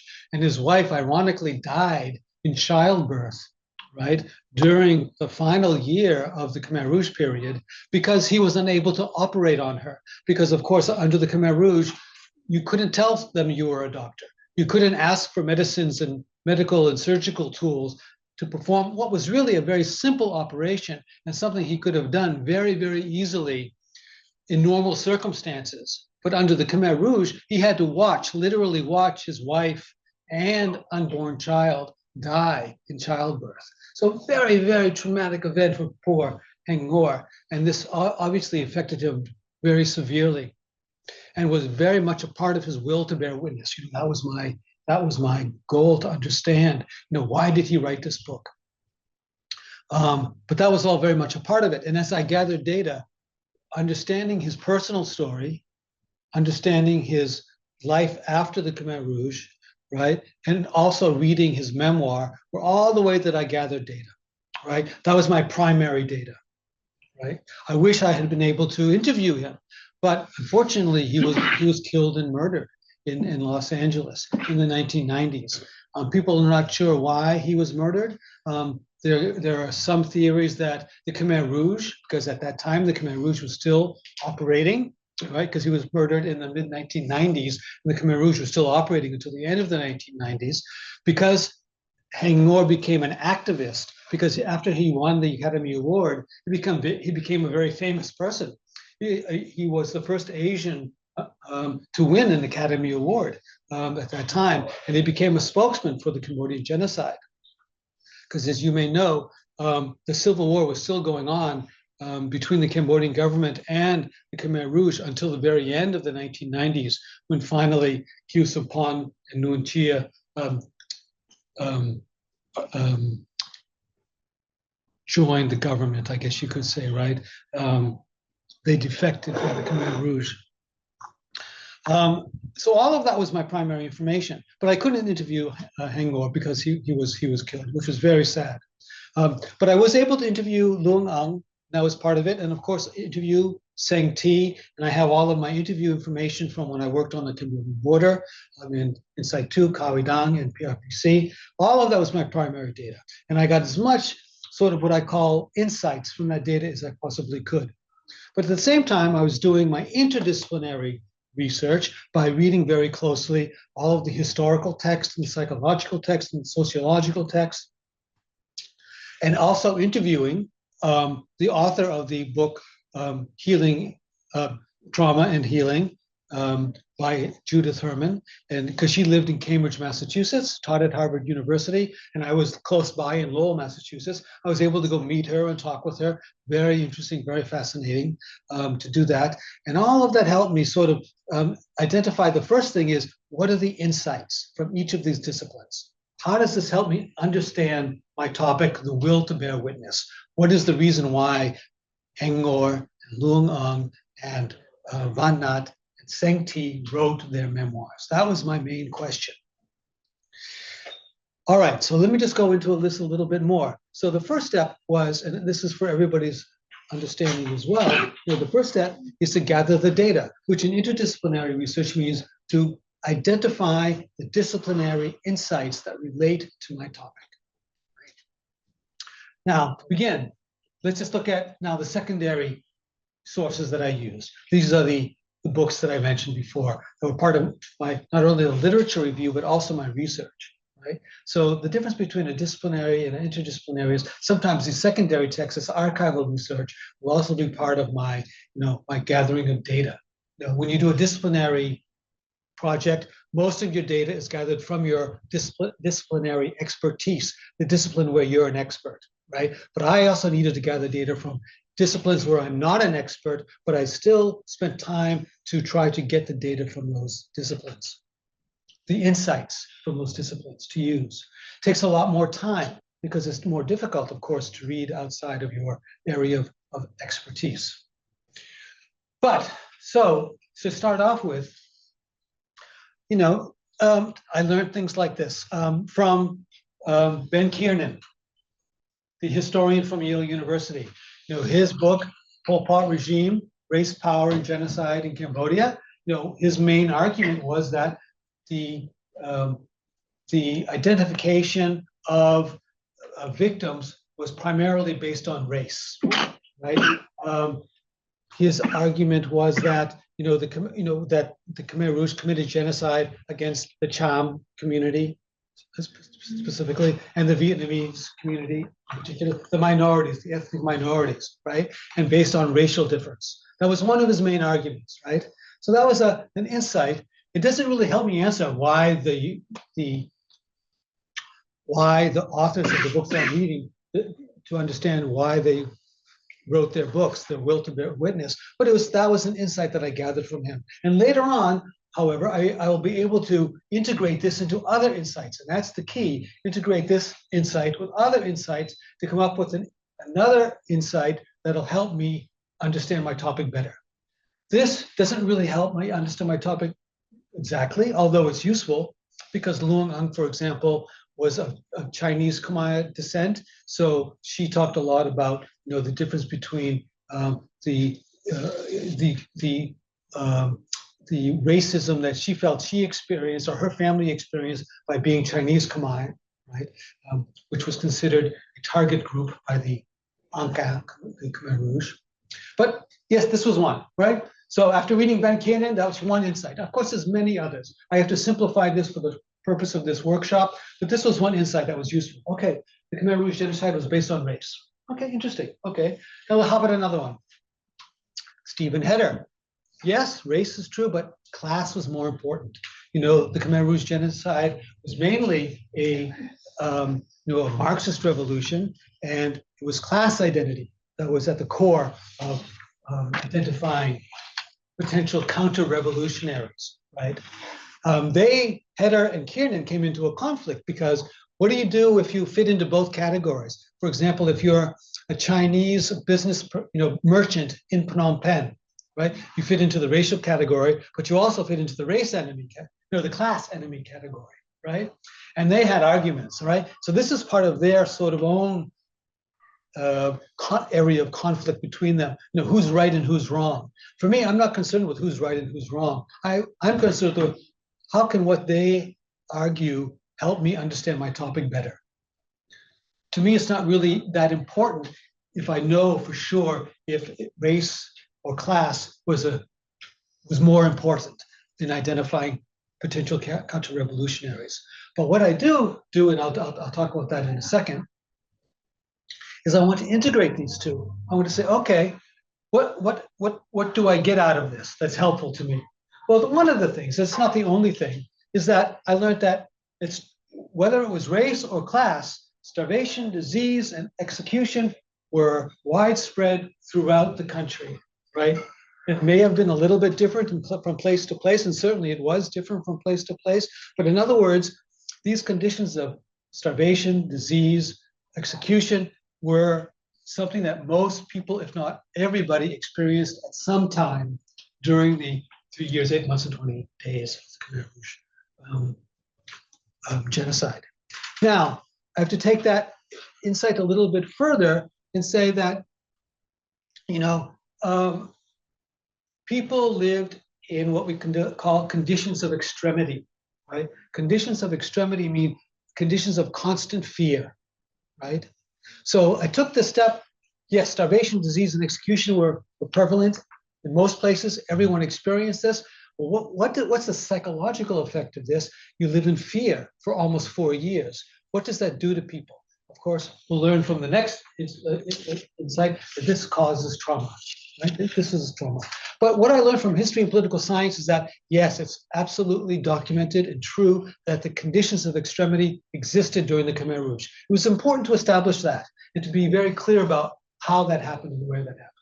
For my project, it was just, the main thing was that, yes, people lived in conditions that caused trauma.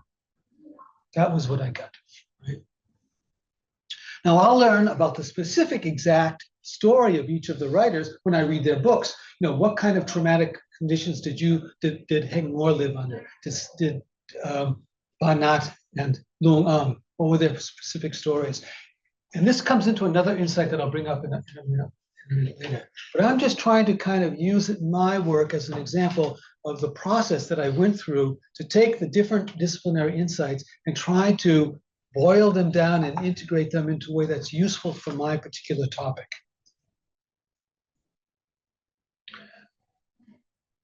Okay. Now, let's move on to psychology and sociology, right? So, yes, all the four writers that I talked about experienced trauma. So now what I want to know is, what does trauma do to a person, right? Especially someone who later wrote their book, their story. Well, the thing that Judith Herman told me and taught me was that trauma disables a person, right? It disables their ability to live a normal life, right? That things like intrusion and hypersensitivity. Intrusion is when you have flashbacks or the traumatic moment interrupts you through nightmares. This is intrusion, right? So Judith Herman taught me that these things like intrusion and hypersensitivity. Hypersensitivity, for example, refers to someone may say something to you, but you make it feels to you as it's much worse than it really is, right? Or it's also called hyperarousal. In other words, according to Judith Herman, that your body is on constant alert for danger. If you lived under conditions of extremity and fear for almost 4 years, after it's over, your body, according to Herman, and this was very useful to me, the biological and the chemical pathways of the body have been changed, perhaps permanently, so that your body is always aware and worried about danger, right? So it might be, if you were raped, for example, during the Khmer Rouge, but you'd always, this would be true of anybody who's been raped, a rape victim, right? That you're always in danger of maybe a predatory man, right, around you. So this is what Judith Herman taught me, that trauma disables the victim. It limits their ability to live a normal life, to function, right? Now, of course, telling your story requires that. It requires that the person is able to concentrate and create a story that they can put down in a way that's understandable, right? It's very difficult to write a story to begin with, right? But if you've been traumatized and the things that you're trying to remember are very difficult to remember, how do you possibly put that into a story that actually makes sense and someone will want to read and that you feel comfortable with? So this was getting closer. I'm kind of, as I'm putting these insights together, I'm getting a little bit closer and a little bit closer to being able to understand my topic a little better. I'm trying to understand how somebody, what is able to bear witness, their will to bear witness, when they've been traumatized and when trauma disables their ability to bear witness, right? Because it causes, as we talked about in sociology, distrust in other people, right? The inability to focus and concentrate, because intrusion and hyperarousal, right? This is always being on alert. To be a writer, you need to focus and sit at a desk for several hours in a day and remember things that are very difficult to remember, right? So the ability to bear witness, the will to bear witness, is interrupted by trauma. So this is getting me closer to understanding the topic a little better. All right, so a new question comes into mind. Well, if all four of these people wrote their books, wrote their memoirs, and if all four of these people experienced trauma and were disabled in the way that Judith Herman tells me, how did they do it? What was the process like for them? I'm getting a little closer. So some of the ideas that I came up with, well, before you're able to bear witness, you need to restore some of that sense of empowerment that was taken away by the Khmer Rouge, right? Because if the Khmer Rouge did anything in the fact of traumatizing people, by limiting their ability to move, limiting their ability to eat, the overwork that they experience, by the lack of medical treatment that they experience if someone got sick, by taking relatives and loved ones away and executing them, right? and not being able to say or do anything about it, that's called disempowerment. You have no agency, you have no ability to act on your own or someone else's welfare or behalf, right? You've been disempowered, right? But the process of writing is a sense of empowerment, right? Because you are speaking, you are acting on your behalf. You are speaking for not only for yourself, but many of the writers talked about, I'm speaking on behalf of those who died, right? Now, all of that requires, I believe, this was my sort of new integration, disciplinary insights. If trauma disables all of that, in order to be able to tell your story, somehow you've got to re-enable that, right? Interesting idea. It was helping me get a little closer. The other thing, if trauma takes away your trust in other people, in order to bear witness, in order to tell your story, to some extent, just like re-empowerment, you have to somehow restore your trust in others. Okay, this was all part of the logic, right? Okay, I'm making progress, I felt, right? Because I want to know why these writers were able to bear witness. If trauma disables them, obviously they need to somehow become re-enabled before they're able to sit down and tell their story. Okay. Now, let's continue and look at Holocaust studies, which was a very useful interdisciplinary activity for me because many Holocaust survivors did bear witness. Many psychologists and sociologists and historians have used their writing, and I was able to gain some interesting insights. Now, from Holocaust studies, the most important writer for me was a person named Terence Dupre. In fact, he wrote a book about survivors, and one chapter in his book is called The Will to Bear Witness. Like when I saw that chapter in the book, I said, that's what I'm trying to understand too. But he did that for Holocaust survivors. And even at that time, I didn't even call it The Will to Bear Witness. I got that phrase from Terence Dupre. I was just asking myself, why do these, how do these writers write this book, that's so difficult to do? What makes them want to write this book? And it was Terence Dupre who taught me this phrase, the will to bear witness. That's a very good phrase. I'll use that. But one thing that he talked about in his study about Holocaust survivors is that speaking on behalf of those who died for Holocaust survivors became a sacred duty. And what did Terence Dupre mean by that? He meant that when they were living through the Holocaust, they swore to themselves, I will survive. Why do I want to survive? I want to survive so I can tell the world what happened to the people that I see that are dying around me. So the will to survive and the will to bear witness were combined for the Holocaust survivors that Terence Dupre talked about. And he talked about how the will to bear witness really takes root very early in the genocide period. That someone says that, as they're experiencing suffering, they says, I am going to survive so I can tell what happened. So I can tell the world what happened to my mother or my father or my brother. This became another very important insight for me because I was trying to understand the will to survive.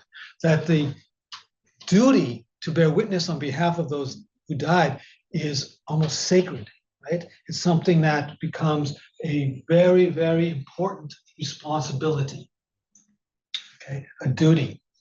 That was a very important insight that I gathered from Dupre in Holocaust studies. Now, there was an opposing point of view offered by Robert J. Lifton, a very, very important and well-known and respected sociologist, and that he was saying that people who are obsessed with what happened in the past that's a sign of neuroses, right? He called it survivor guilt, right? They are unable to heal. But Dupre doesn't agree with that. He says, no, it's not a neuroses, it's a responsibility that they feel very strongly about. It was interesting. Again, these two insights, just like is it class or is it race? that wasn't what was important to me. When I talked about history and political science points of view, what was important to me was to learn that the conditions of extremity existed everywhere. Everybody lived in fear for a long period of time, which produces trauma. That was the step A to step B that I needed from those disciplinary insights. I didn't necessarily need to know, is race more important or class more important? Same thing here. Is the will to bear witness a sign of neuroses, or is it a sacred duty? Which of the two it was is not so important. But what was important is the idea that there is a very strong will to bear witness that persists with survivors. You know, the will to bear witness is a thing. So that was important for me as I'm trying to understand my topic better. So now,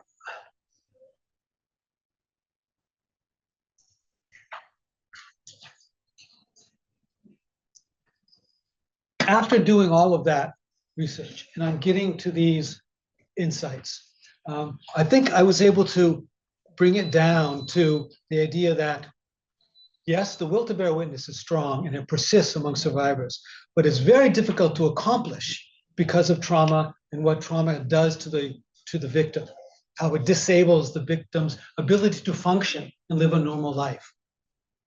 But somehow the victim becomes the witness, right? Somehow the victim transforms from victim to witness. That became sort of the important idea that I needed to get to. So as I read the 4 books, I kept that in mind. So I know you experienced trauma. I'm thinking about each of the authors. I know you experienced trauma. I know that trauma is very disabling. It causes perhaps lifelong change to your body's functions, and it does cause things like hyperarousal and intrusion that makes it very difficult to live a normal life. But still, you wrote your book. Why? You know, why did the will exist for each person, and eventually manifest itself in a book? It's one thing to say, yes, I want to tell my story someday, but be unable to do it. But for each of these people and others, it became manifest. In other words, it was accomplished. They fulfilled their will to bear witness. So now that's where the really kind of interesting primary gathering of data comes in. As I read the primary texts, I read and I try to understand, you know, what was it in particular about your experience that drove your will to bear witness, that pushed your will to bear witness, right? So that eventually did become manifest. Now, this is where I found that from reading the secondary sources and from reading the primary sources, and I want to say this as a preface, that, and I got a little bit closer to answering my research question, there are really kind of 2 categories of reasons. One category of reasons are kind of true for everybody, all the survivors who bear witness. And there's another category of reason that's very particular to that one individual person. So in the general category that is true for all of the survivors, we found, in this I mainly learned from Holocaust literature and from sociological readings, that the survivors, the will to bear witness is to inform the world about the truth of what happened. And that's something that it seems that most survivors feel. They want the world to know, right? They don't want it to be forgotten. Number 2, they want to identify the victims. They want the world to know who the victims are. They don't want them to go forgotten. At the same time, they want the world to know who are the perpetrators, who did this, right? So they want the world to know the facts, the truth of what happened, right? You know, of course, DC Camp, searching for the truth, that's their tagline. You know, they want to know the world to know the truth, who are the victims, who are the perpetrators, and if possible, you know, why this happened? How could this happen? That's the most difficult question, but this seems to be true about survivors, no matter if you're from the Holocaust or the Cambodian genocide or the Armenian genocide, these seem to be true, right? These things. That's part of the will to bear witness. That's part of what pushes someone to say, the world must know. And it's my responsibility to tell the world. So I'm not going to be a victim anymore. I'm going to become a witness, right? I'm going to become a witness. It's a very empowering moment that happens in the process that I found, learning about these writers. It's a very empowering moment when you decide that, who am I? I'm a witness, right? I'm not just a victim, but now I have a job to do, and now I'm able to do it. But not everybody gets to the point where I'm able to do it, right? It's an interesting process that now I was able to learn more about as I read each of the memoirs. And so this comes to the other category. The first category is that there's sort of general reasons that are true to everybody, right? All survivors of genocide and Holocaust. And then there's the particular personal reasons behind willing to bear witness. That's perhaps the stronger motivation, the personal reason. Now, when you look at 𝐸𝐻𝐿, I've already told you a lot about him. That he was a doctor, trained doctor before the Khmer Rouge. During the Khmer Rouge, of course, he had to keep that identity secret. When his wife became pregnant and the baby was breached, I don't know if you know what that means. That the baby's faced the wrong way, right? He had done that operation 100 times before the Khmer Rouge. You correct the direction of the baby, but you need special tools to do that. You need a special operating area to do that. You need anesthetics to do that. You need to put the person, some painkillers to be able to do that. And of course, he wasn't able to do that. And he saw his wife die during childbirth. And as I mentioned also, yet during the genocide, 𝐸𝐻𝐿 got into kind of arguments because he had a very strong personality with some of the Khmer Rouge leaders. I won't call them arguments, but sort of like a little bit disagreements. And he was arrested 3 times and severely tortured each time. And he talks about that in his book very clearly. Now, you've heard about how people have a plastic bag put over their head until they can't breathe. Well, that happened to him, right? He had a finger chopped off because he was accused of stealing food. And and you can even see it in the pictures of him. He's missing his little finger. But they took an axe and they chopped off his middle finger. Another time he was tied to a mango tree, right? And everybody knows 𝐸𝐻𝐿. Yeah, right. The 𝐸𝐻𝐿 are the fire ants, right? The fire ants, and you've seen how fast they are, right, and how hard they bite. So he was tied to a mango tree, and he was left for several days tied to the mango tree. And the 𝐸𝐻𝐿, the fire ants, come swarming down, right? Cover your body. Now, I have mango trees at my house in Siem Reap, and I've been bitten by them. And and they are so fast. They get under your leg and they get everywhere around you. Just imagine being tied to a tree for several days in a row, and they're just, you have nothing to do about it. How painful that must be. But that wasn't even the worst of it, that particular case of torture for 𝐸𝐻𝐿. There were people also tied to the mango trees around him. One was the case of a pregnant woman, and he saw the Khmer Rouge, take out the fetus from her and just cut it out from her, right? But he was witnessing these things. These just incredible things, right? Now, the only reason I go into this kind of detail is because I want to emphasize how horrible these cases of torture were. But every time when he survived these episodes of torture, his wife 𝐸𝐻𝐿 somehow found a way to nurse him back to health. Right? She was able to find a little piece of penicillin. So when he got bitten by all those red ants and they became infected, right? That she was able to find a little bit of penicillin so he could heal. She was able to find like a dom long. What is that? Yeah. Sweet potato, right? Sweet potato. A sweet potato to feed him. When he was very sick after one of the torture episodes. So after each of the cases, she saved him, right? At very high risk of her own life.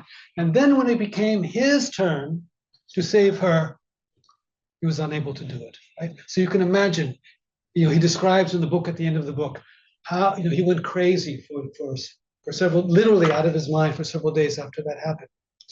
Now, I read the book one time, and I got this information, and I understand. Okay, obviously he feels, he feels that he failed his obligation to his wife, right? And how difficult it must have been for him.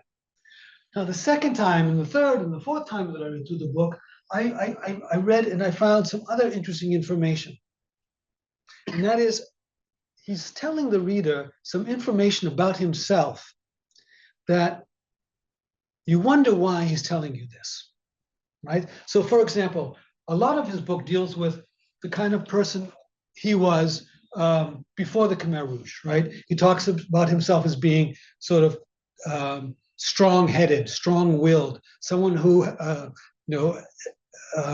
always speaks his mind and doesn't like rules and regulations very much. Doesn't like someone telling him what to do. He was always getting in fights with his father. He also talks about, so that's one thing. Another thing he talks about quite a bit, and you wonder, like, why does he have to tell me all of this? I don't know why he's telling me all of this about, a story about the Khmer Rouge. But he tells you about that in the beginning of the book. Another thing he talks about is that when the Khmer Rouge were first coming closer to Phnom Penh, right? So this is like January and February of 1975, right? They took over April 17th, 1975. But as they were getting closer, many people said, what is going to happen after the Khmer Rouge takes over? And so people said, well, it could be very bad. It could be very difficult. And because 𝐸𝐻𝐿's family happened to be very wealthy, they made a lot of money during the 1970s because that's when the Vietnam was going on, and they had gasoline trucks, right, that provided gasoline to the American soldiers and to the South Vietnamese soldiers, and they made a lot of money from these gas trucks. So someone said to 𝐸𝐻𝐿, you're a doctor. I've heard stories that they're going to not allow doctors during the Khmer Rouge. So you better take your wife, because he was married to his wife by that time. You better take your wife and leave. And he says, no, it's not going to be a problem. But even his wife always said, honey, I think we should, he's right. We should leave. We should take our money and leave the country. And if everything's okay, we'll come back. But he talks about it in the book now, how he said, oh no, it's not going to happen. It's not going to happen. Why does he tell us all of that? Well, he wants to tell us that because of his personality, because he was not someone who listens to other people, he's very strong-headed, he's very strong-willed, he thinks he knows too much. This is what he tells us, right? He's telling us that I should have listened to my wife. I should have done what she told me to do. If I had listened to her, she would have survived, right?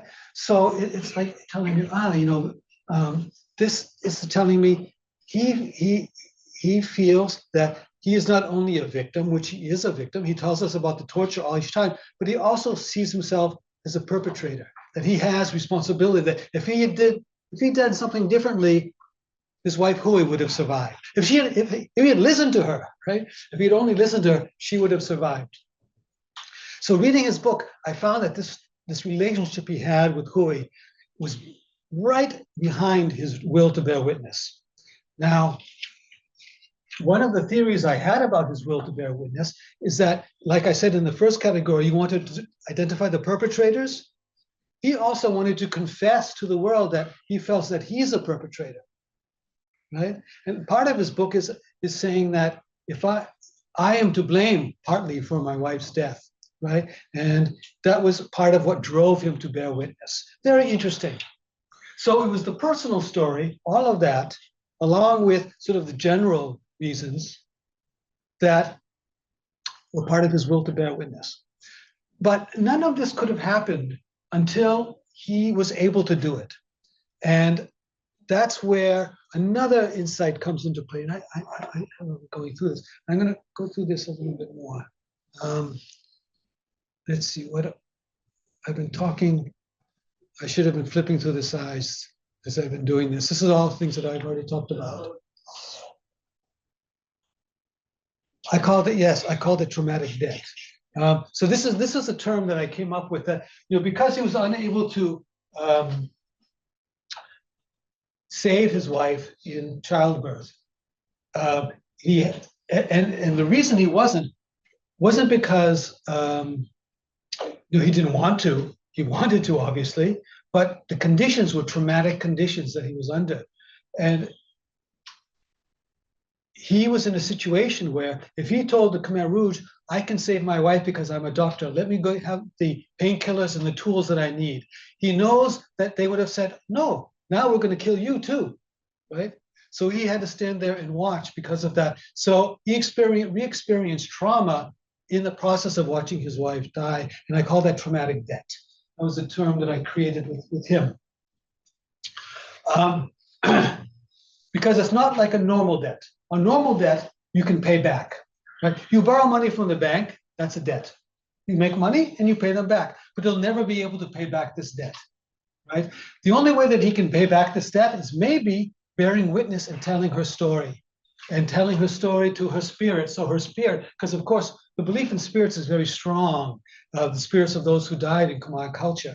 And he believes, more very much, that his wife's spirit died a violent, unnatural death, that, you know, he needs to do something so his wife's spirit can be reborn, you know, and have a chance at reincarnation again. And maybe writing the book is one way of showing respect to her spirit so she can have that opportunity again, in a way perhaps of paying back his traumatic debt, right? All possible ideas. But the other thing that I wanted to bring in is that 𝐻𝐻𝐿 couldn't have written his book if he had not gotten to the point where he was well enough to do it, right? After all that he'd gone through. And I'm going to say that all of the writers that we see, all of the four, they have two things happening simultaneously. One, the will to bear witness is there. They want to bear witness, and they have different reasons. And I just told you the reason for 𝐻𝐻𝐿. It's very powerful. He wants to bear witness very strongly on behalf of 𝐻𝐻𝐿, his wife, right? A way to sort of make her spirit be able to be reborn again. And maybe if he tells her story and confesses his responsibility, right, that this will help her spirit be reborn, right? But at the same time that there's this very strong will to bear witness, there's also something else happening that I learned from the other disciplinary insights. And that is the survivors, all of the survivors, undergo in some way or another the process of healing. Right?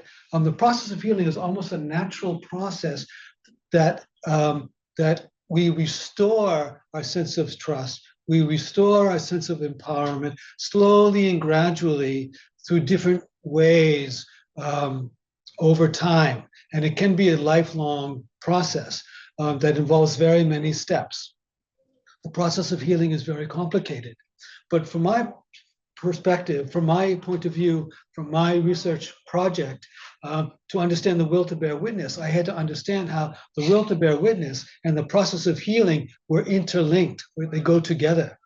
Even though the will to bear witness is very strong, it cannot be manifested, it cannot succeed until the process of healing enables that process, the other process, the will to bear witness, to move forward. Right? Now, I found this process of healing to take place in different ways with each survivor. With 𝐻𝐻𝐿, I think the making of the movie, The Killing Fields, was also part of his process of healing. He was able to process his experiences through the making of this movie and the recognition that was given from his movie, right? This helped his process of healing, enabled him to get to the point now, okay, now I'm ready to bear witness, because he wrote the book after he made the movie. And he became famous, and he had a very good person to help him write the book, a guy named John Warner, who was a journalist during the Vietnam War, so he understood the situation very clearly. I want to jump to 𝐿 𝐻𝐿 because her process of healing is also very interesting. Yeah. It's matter for the author's background, as you see, like 𝐿 𝐻𝐿, they write the books. She just 6 years old or 7 years old, I'm not sure. Five. But they right. But they use the adult opinion to tell something about in the previous. It's different from another. Like I see the Thai, they are high educated and they use the previous opinion to tell something about it. But for 𝐿 𝐻𝐿, it's something different. Like they talk about the politics with his mother and his father. It does not make sense, but I'm not checking on it. But I ask you, it's the matter for to analyze about the author's background. Absolutely. And this was a big, big part of reading Luong Ang's book, right? Because Luong Ang, so we could talk about this for a long time. It's very interesting, you know, and I really love talking about it because it is so interesting. And it does relate to the topic, the will to bear witness. So we don't have time for me to go to Vanat, but I think his story is, and I talked about him a little bit about him restoring his sense of belief in the justice system.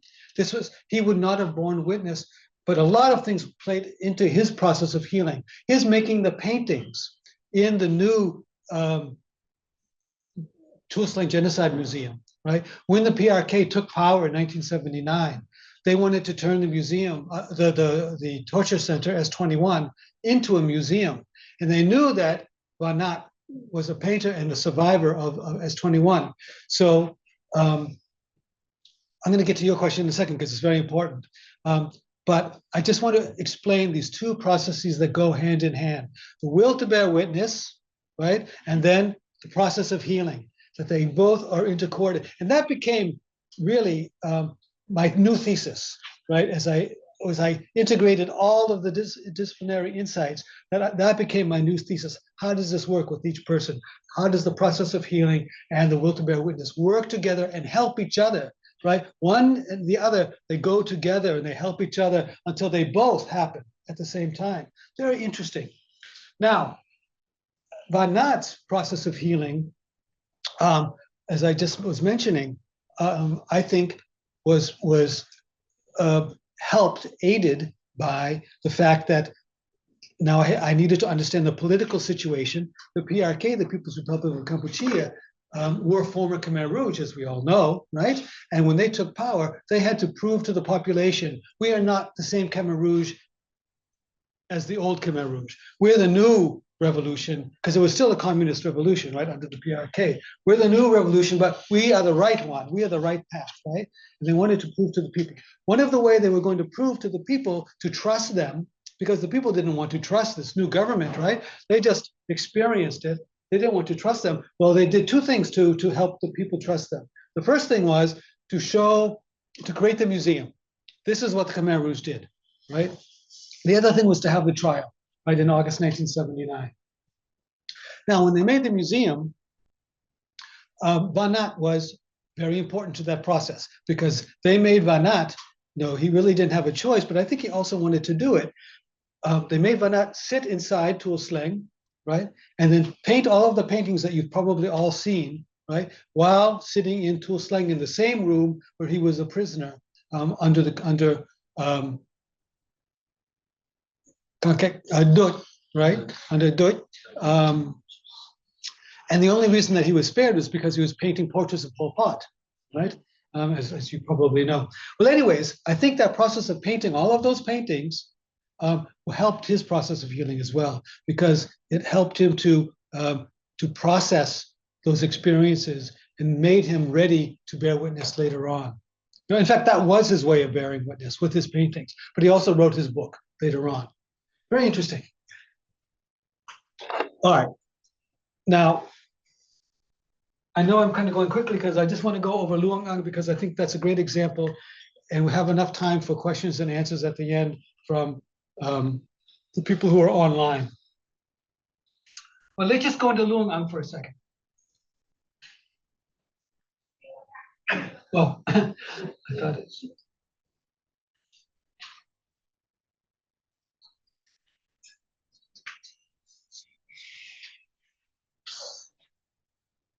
Oh, okay.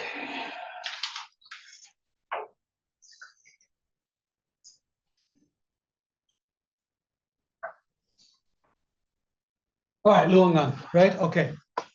I'm only 5 years old. And like you said, her book was full of historical inaccuracies, right? Like the ones you talking about politics with her father, her descriptions of Phnom Penh in 1975, some of the things she talked about her family doing. All of it was full of historical inaccuracies. And there was a place called the Khmer Institute in California, in the United States, that said, you know what? how can we believe your book when we see so many mistakes? This was a problem, right? This was a problem. Now, and yet, 𝐿ungang's book is used all over the place. It's probably the most famous, one of the most famous books about the Khmer Rouge period of time, right? Now, one of the things that we learn about Holocaust literature is that there are sort of like 3 sacred rules about survival literature. One is that it's historically accurate, right? You know, that's considered like a sacred rule. Number 2 is that it treats the subject very seriously, right? In a serious way. And number 3 is that it treats the event as a unique event in history. There's only one Holocaust. There's only one Cambodian genocide. There's only one Armenian genocide.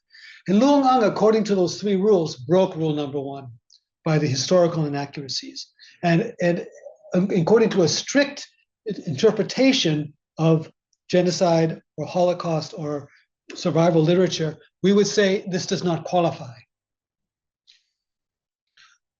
So we have to deal with that problem. And this is a little bit outside of my topic area. It's not really what I'm really interested in. I'm looking at really her will to bear witness to begin with, but I had to keep that in mind and to understand that.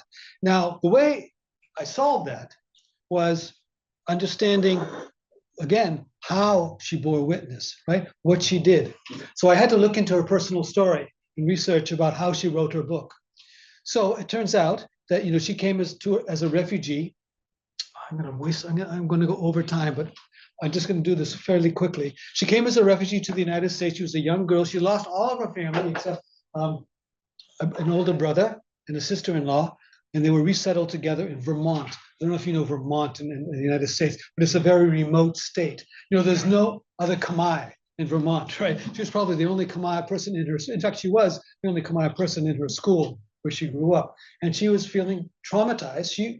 She lived through the Khmer Rouge, so she was obviously very traumatized as a young girl. Saw her mother, her father, her sisters, brothers die. But she had a talent for writing, and she learned English very well because she came at a fairly young age. And she wrote a short story, and her English teacher in high school said, "Lung, that's very good. You should pursue what you're doing." And that English teacher was sort of like the person who chose 𝐻𝐸𝐿 to be Dith Pran in the movie The Killing Fields. It brought her out of her world and into a new world where she was able to do the process of healing, just the way Vanat was put into S21 and made to paint the paintings. You know, that was part of his process of healing. And this English teacher said, "You should continue writing." So she did. And she found out, because she had already tried to commit suicide a couple of times. She had been so depressed. And this writing of her story became part of her healing. So it was like a writing therapy, right? That people call it. Now, to do this though, to tell her story, because she didn't remember, she was so young, she didn't remember all of the things that are in her story. She had to find out what happened. So luckily, one of her older brother kept a journal during the Khmer Rouge. So he used the brother's journal to get information.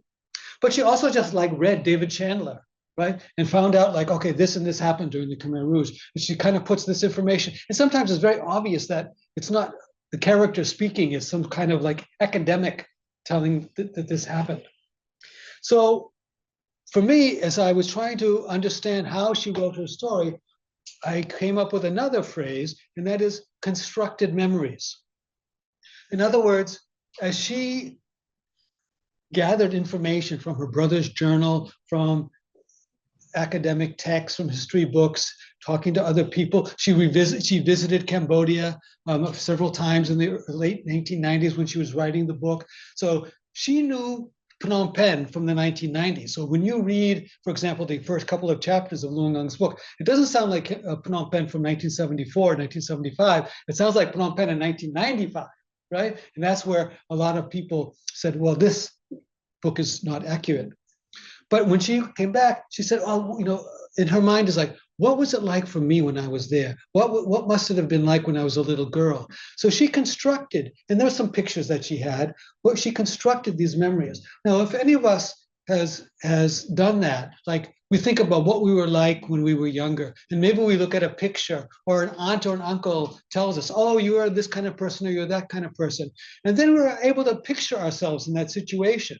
And that becomes our memory of that situation. And even though it's a memory that we imagine, it becomes the real event in our mind. It's like, that's really what happened. I'm still like that. I think back about times when I was a young boy and I can't remember, is that really happen, or did someone tell me that happened and I think that really happened, right? So for Luong Ang, these became the constructed memories that she used to write her book. And for her, they were really what happened. You know, that's the truth.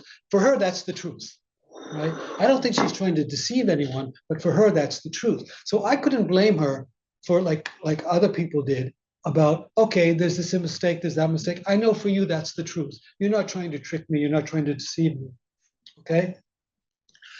But that became part of her will to bear witness, you know, reconstructing these memories. And this is how her process of healing and her will to bear witness work together in writing the story for her high school teacher, making these trips back, constructing these memories, until she finally became able to tell the whole story. And then she wrote several others. And of course, she became a very famous, well-known spokesperson for the Cambodian genocide. But that was, to conclude, really what I want to say was how my integration of all the disciplinary insights led me to this new theory that the process of healing and the will to bear witness are interlinked to each other, and they both need to take place in some way or another for the will to bear witness to manifest in a book like this, or in testimony. And the reason oftentimes where you know, people are unable to bear witness is because those two processes aren't able to work together to support each other and work in a mutually supportive way. Okay, I think that's all that I can say for today. That's all the time we have, in fact. But there's much more to say, and we could go into each of these individual cases in much more detail to show how the integration of insights takes place. But for all of you who want to do interdisciplinary research, I think the process is not very different from what I've been talking about. There's different ways of doing it, of course. There's different insights that I have, but the integration of interdisciplinary insights is somewhat similar. It's a very complicated, involves critical thinking and perspective taking, but those are the steps involved. So what I want to do now is see, first of all, if anyone here has anything more? And if someone could help me about online questions. I don't know if there's any online questions.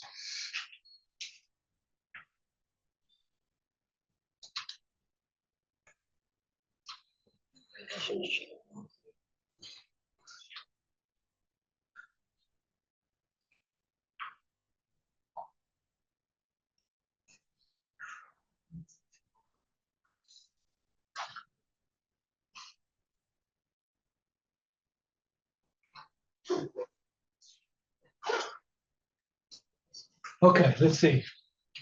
I'll just go. How many are there? Only 4? Oh, there are 5. Okay. Based on your knowledge, could you describe a moment when the interdisciplinary nature of a project created a significant challenge? Good question. What did you learn from that about when interdisciplinary approaches stopped helping to start creating problems?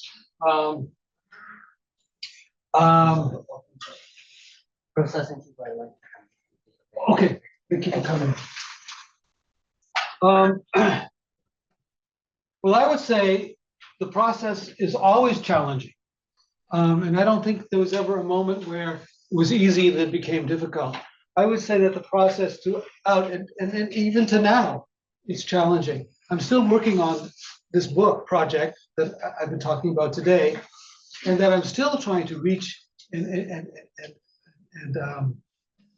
get a clearer understanding of the problem through this integration of the interdisciplinary insights. And in fact, I only kind of thought of how process of healing and the will to bear witness are so interlinked only recently in the last 6 months, or it's actually about 10 months now.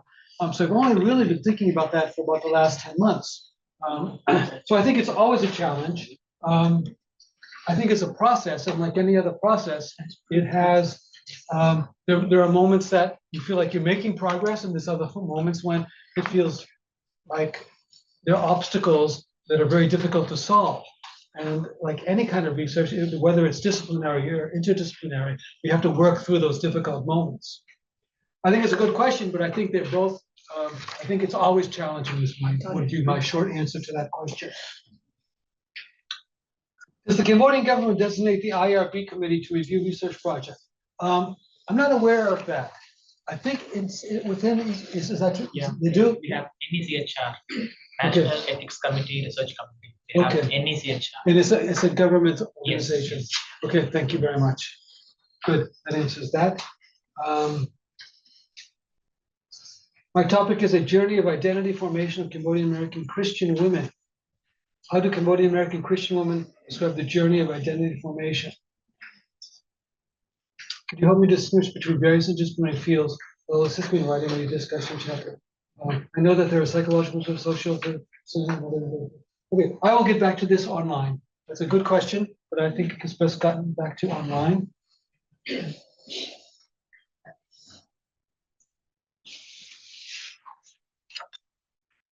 Does victims' knowledge about trauma help him or her heal? Okay. Well, I mean, I'm not a therapist. I just try to learn myself from the psychological insights. So I don't feel qualified to answer that, but my own personal experience and my own personal experience from people who I know very well, who have undergone therapy with trauma, that it is all a process of self-discovery and opening up ways of understanding personal experience. And I think self-knowledge of trauma is very important, from what I could say. Thank you for the very fine presentation. May I know what happens if you're not very knowledgeable on the other disciplines? Well, that's very important. Of course, we're not all knowledgeable about every one of these disciplines. So that's why interdisciplinary research really is very time-consuming, right? It takes a lot of work to read through, but I think it's worth it because if we're serious about the topic, and usually these are things we study for years, right? This isn't something that's a 6-month project or short-term project, usually, but study for years, that the time that we invest in becoming knowledgeable in the other disciplines will be very useful for us for our whole lifetime, for our whole careers.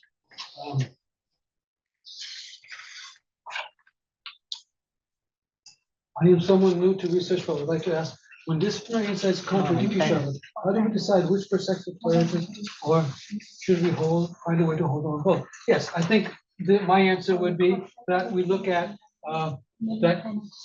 that we find common ground between the conflicts, and we try to find something that will help us understand our topic better.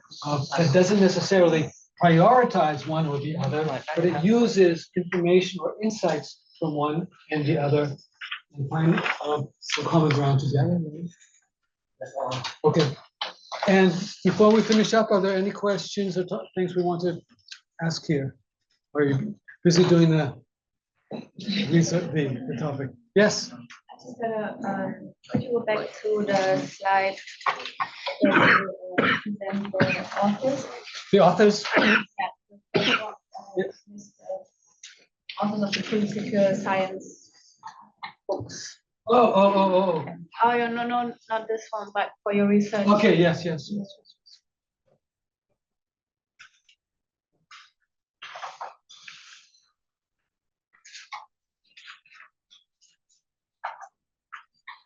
Okay, there are 3 slides, or I guess 2.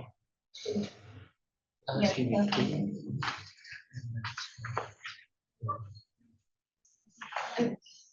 Maybe it's more like a specific question on genocide, for example, because I feel like nowadays, like in the digital age, I see that when we talk about Palestine, for example, like the people experiencing the genocide, they're like telling us as the user of social media that we are witnesses as well. Mhm. Like, how would you like Mhm. coordinate that with the? You said that, for example, like when testimony is, or as a witness is like. Yeah, no, that's a great question.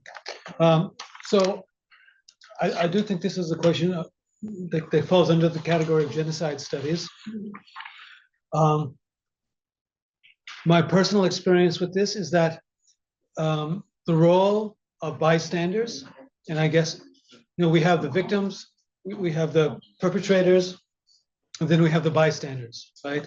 And that if we look at all genocides through history, none of them would have been possible without complicity by bystanders. In other words, by bystanders standing by and letting what happened happen without speaking, right? So the role of the bystanders is critical to the perpetrators. If the bystanders are active and oppose what's happening, then it's more difficult for the perpetrators. It doesn't mean it'll stop, but it'll make it more difficult for the perpetrators. So the role of bystanders, like you and I and everyone else that is watching what's happening, we have a moral and ethical decision to make. What do I do in this situation? No, I think it's absolutely essential. You're welcome. Yes. I found that, for example, some topics that would be dominant or more into the disciplinary research. But I wonder, is it possible to somehow integrate interdisciplinary methods into the disciplinary research? Well, I'd have to hear more about what you're exactly thinking about, but for example, like gender studies. Well, gender studies is an interdisciplinary topic in itself. Yes. Yes. So as soon as you talk about gender studies, really you're talking about an interdisciplinary field. So gender studies is sort of a new field, and I would call that an interdisciplinary because you're looking at gender in society. You're looking at psychology. You're looking at many different things. But some people stated that the disciplinary research, but it's currently standby for studying things. Say the last sentence again. I mean, like I read some written article or something. It mentioned that gender study is more about disciplinary research because like it stands by its own, but it also connected to because like it stands by its own method, but it has diversity of practices for some other reasons. I would agree with that. Gender studies has sort of its own disciplinary methodology, but by nature it is interdisciplinary. Yes. Yeah. So I think when you look at gender studies, for example, you can't help but look at politics, for example, right? So how are different groups treated politically or socially or in different ways? So I think, to answer your question, I think, yes, when you're doing a topic that's dealing with gender studies, you're automatically involved in interdisciplinary methods, an interdisciplinary approach.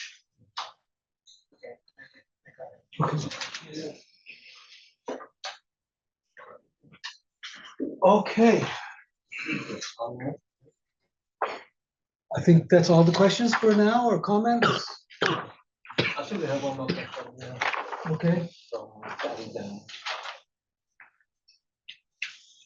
Okay, thank you very much. I'm afraid to ask my question will sound a bit childish, whether the following is correct. Doing research, and I once heard that when we're doing research, we should focus on works whose authors are no longer alive. What? In other words, that we should study literature by writers who've already passed away. Is that true? No, absolutely not. In fact, some of the research that I'm doing in Cambodian literature right now, which is with a writer named 𝐸𝐸𝐿 𝐸𝐸𝐿. I bet some people have even heard of 𝐸𝐸𝐸𝐿 𝐸𝐸𝐿. So she's I would call her a feminist writer in Cambodia, perhaps one of the first feminist writers of Cambodia. I found her work very fascinating, what she's been doing.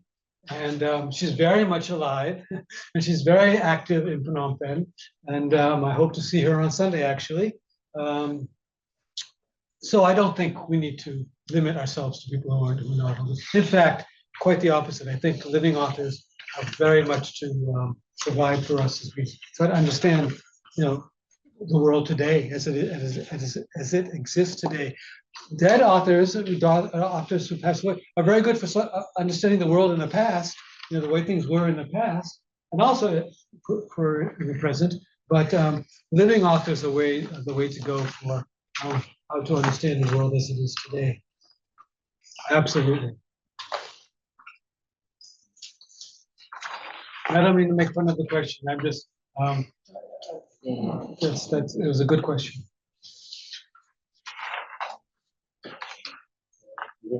Yes, please. I think that's it. Okay, thank you so much, everyone here and online, for joining us today to make the workshop possible. For the audience online, please fill in the post-training survey and the satisfaction survey after you leave the webinar. And again, thank you so much to the government of Australia through the Pass-Through Data and Dialogue program that make this workshop possible, funded the whole program. And thank you so much to the DCCC for providing the facility and technical support to make the workshop possible today. Thank you so much. And please stay tuned with our upcoming workshop. Okay, thank you.